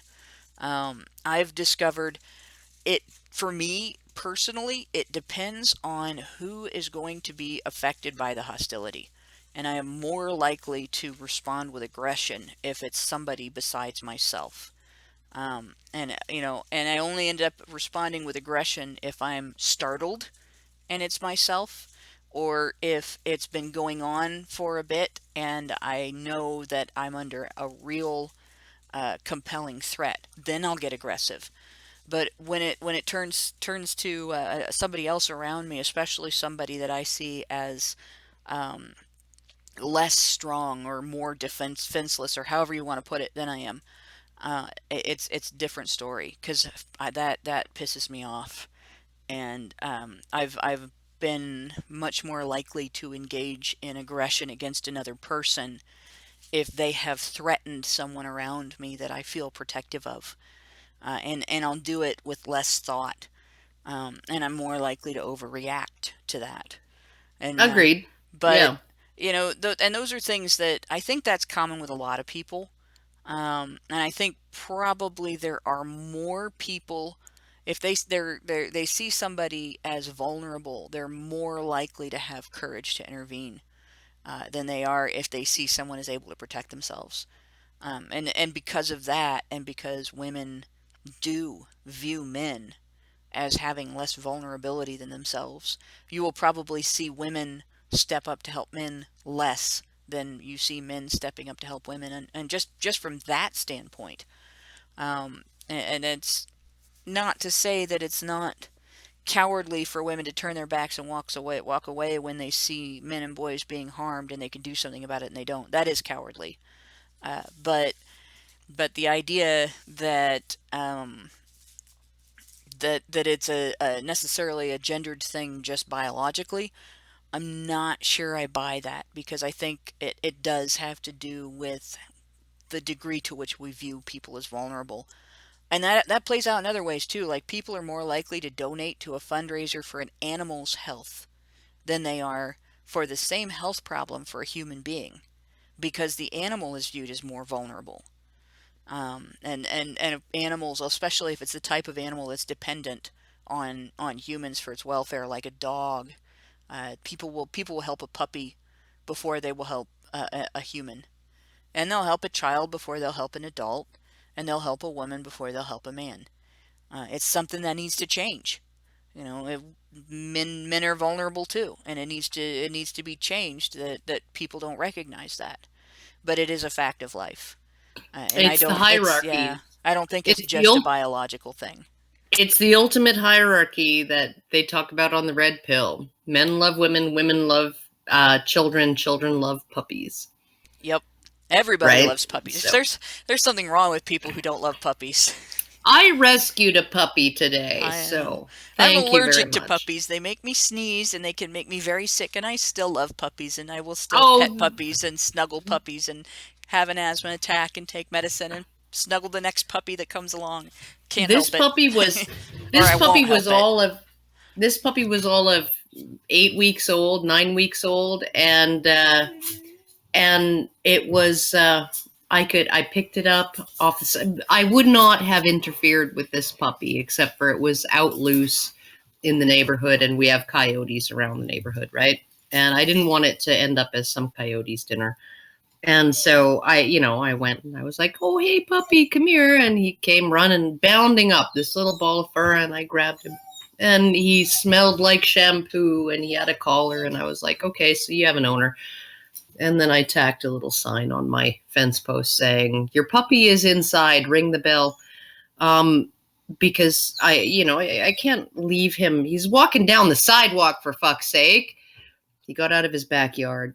And the I guess story they is have just made even better by the fact that your dog is in the background whining at you. It just illustrates it too Yeah, well. no, the dog is actually whining to get out and say Aw. hello to the coyotes. That's Yeah. my dog. So you, Is you you got a lot of coyotes in your neighborhood, huh? So you need to um watch for falling rocks, and if you walk up and you see something tied to a big spring, don't touch anything. And yeah, yeah. Anything labeled Acme, I'm steering staying the clear heck away of. from it. Yeah. Yeah, and giant elastic bands. No, no, don't touch Yeah, those. no, Definitely don't not touch those. touching them. And Yeah, and and no. the slingshot is not somebody's missing item. Don't touch it either. So, No, uh, no. And also any train tunnels, stay I out. will just I will just assume that they were painted onto the to the mountainside. Yeah, don't try to Um go in there. You end up with a flat face. yeah. Uh, So, so we have Matthew Ostley gave us $5 and says, "I don't have anything to say." But that's okay because we'll talk your ear off. We'll talk your ear off all night, Matthew. Um, Ryan Field gave us $2 and said, "Did you ever get your goat back?" No, no, I have been robbed of my goat and I have never gotten it back. It's just as bad as that time I went to the doctor's office and he took my blood pressure and he took my pulse and he took my temperature and now I'm a zombie.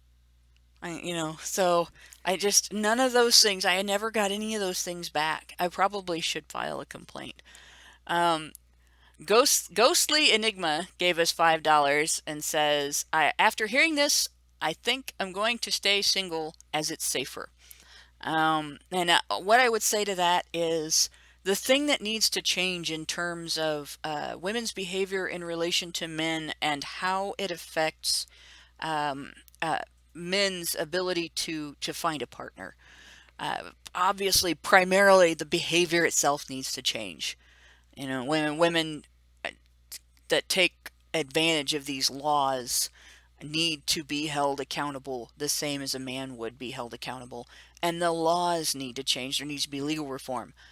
But while we're waiting for that to happen, we need to allow for the fact that just like women and girls are expected to vet a potential partner for character before latching up to him, before getting hitched, before even dating seriously.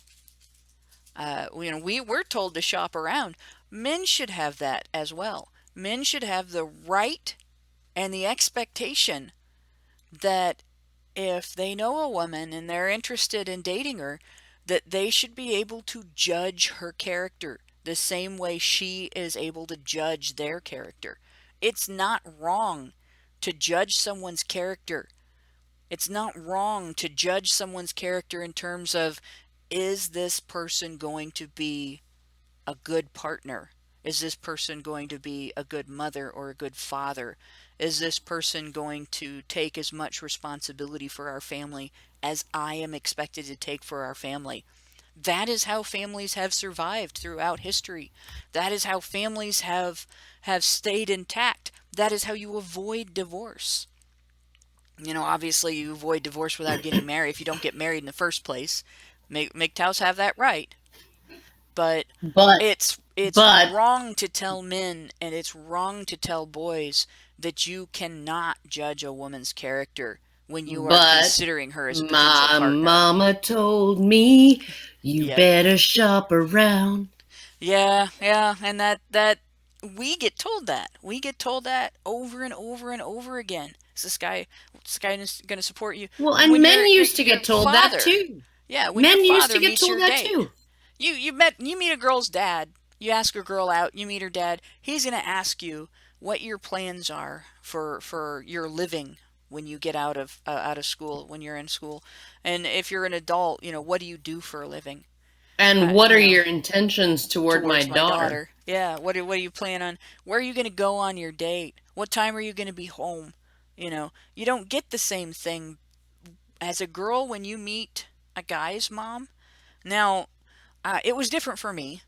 I had an easy act to follow after the divorce, but I also, as accepted as I was by my husband's family and still am, I also knew that if I was basically a total cunt, that acceptance would be withdrawn real fast. They had expectations, and they were good expectations, and it felt good to be able to meet those expectations, just like it felt good to be able to meet my husband's expectations as a partner and an adult in the relationship. But a lot of times when I've had, before I got married, when I had boyfriends and I met their mothers, it was all social. It was very relational aggressive, where, you're getting looked at, but um, there's no direct message of, these are my expectations and you'd better meet them if you want my approval. Oh, there was no what are your intentions toward my son? Yeah, no. Right? None of that. At all. None of that. Yeah. And it used to be that way. You used to have to impress the mother. You used to have to impress the sisters too. My brother's girlfriends, I made my expectations known. You better not hurt my little brother if you want to live. But it's unusual anymore for that, and that's bad.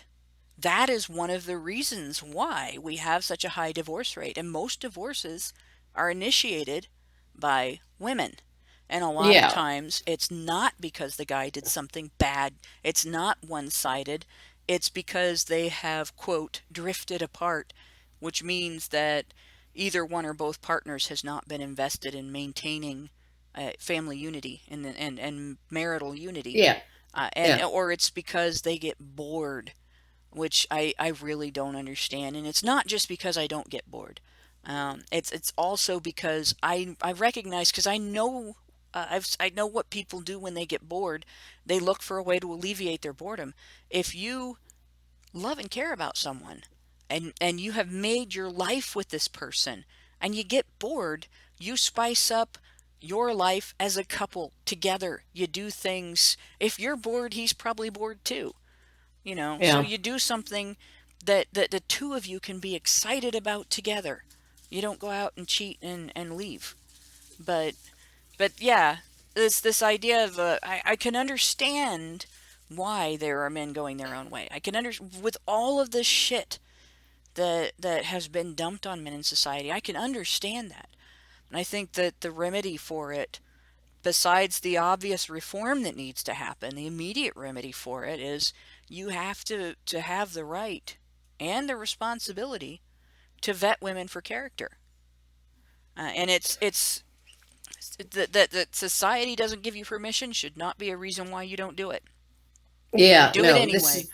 This is really the thing, and you protect yourself up until, just like a woman would essentially use her own birth control or ask you to use a condom until she's willing to commit to having a child with you. Those are things that are within, stop it dog, are within her realm of control, right? And she is able to take some time and vet you and find out what kind of man you are before she actually gets into something that's 100% permanent. And it doesn't matter whether you don't want to have a dog, shut up, whether you don't want to have a relationship with a woman or a relationship with a man. When you have a kid, that necessitates a certain amount of connection for the next 18 years to some degree or another, right? So essentially you need to look at it, and you need to be, dog, I'm going to fucking murder you. She's been whining. She really wants to get out and have sex with the coyote. Typical female. Oh God, she is just absolutely ridiculous. She just, and the coyote just is hanging out on our front porch practically. So you're gonna go out there and you're gonna see him holding up a sign, but instead of one of the signs that you see in the cartoons, it's just gonna say hubba hubba. Actually, maybe he'll hold up a parasol. There you go. He'll be sitting on my front porch holding a parasol to protect him from falling rocks. But he he is here all the time, and he is actively courting my dog. And my dog is very enamored of him. So would you say And he's dogging her? he's dogging her, and she is uh, she's fully on board with that, and I'm just like, really, like, we have snow all over the place right now, and my entire yard is just it's just like it's like a moonscape of coyote tracks, front and back, sides, everywhere, all around my house, just a moonscape of coyote tracks. Because Jeez. this Well, coyote wants to. Sorry, yeah, I'm just, because she's being really, really obnoxious right now. So yeah. So, well, we're gonna go ahead and I think end the show here. It's 10:30. And I was gonna go for a short show tonight, but this topic actually kind of turned out to be rather inspirational for the super well, and chats, and we ended up then with we quite a branched bit off to. into, Yeah, we ended up with quite a bit to respond to. It was really good. yeah. But my last thing for tonight, besides the fact that we were able to point out that feminists are basically full of shit when it comes to toxic masculinity. This was definitely an exercise of toxic feminism on the part of feminists in response to the hashtag. I also want to remind everybody that we here at Honey Badger Radio, we have been labeled guilty of wrongthink. It's one of the reasons we're also passionate about this Kilroy event. We're very passionate about free speech. We're very passionate about the vetting of ideas, and that really puts us in the crosshairs. That puts a big target on our backs and the backs of everybody like us that talks like this. And as such, we are on the wrong side of YouTube. And if you don't want to wake up one morning and find yourself unable to find our content because our channels have been incarcerated, go to badgerfeed.com. And we're also going to be moving to a digest format for podcasting. So if you're listening to this in the audio format and you still want to follow our uncut live streams, you'll be able to find those at badgerfeed.com as well. So just go to badgerfeed.com. It's where all the cool kids are. And with that, thanks, Karen, for being on with me. Thanks for everybody that came on to listen, especially everybody that is sitting there staying awake with a belly full of Thanksgiving turkey here in the United States. Thanksgiving meatloaf here in Canada. Thanksgiving meatloaf. We do turkey and ham. Well, so, we do turkey and ham on Thanksgiving, but the proper Thanksgiving is in October. Thank you very much. Well, that's your And Thanksgiving. Today is just another day here in Canada. Yep. For you Canadians, thanks for listening just because you listened. But in any case, thanks to all, and have a good night.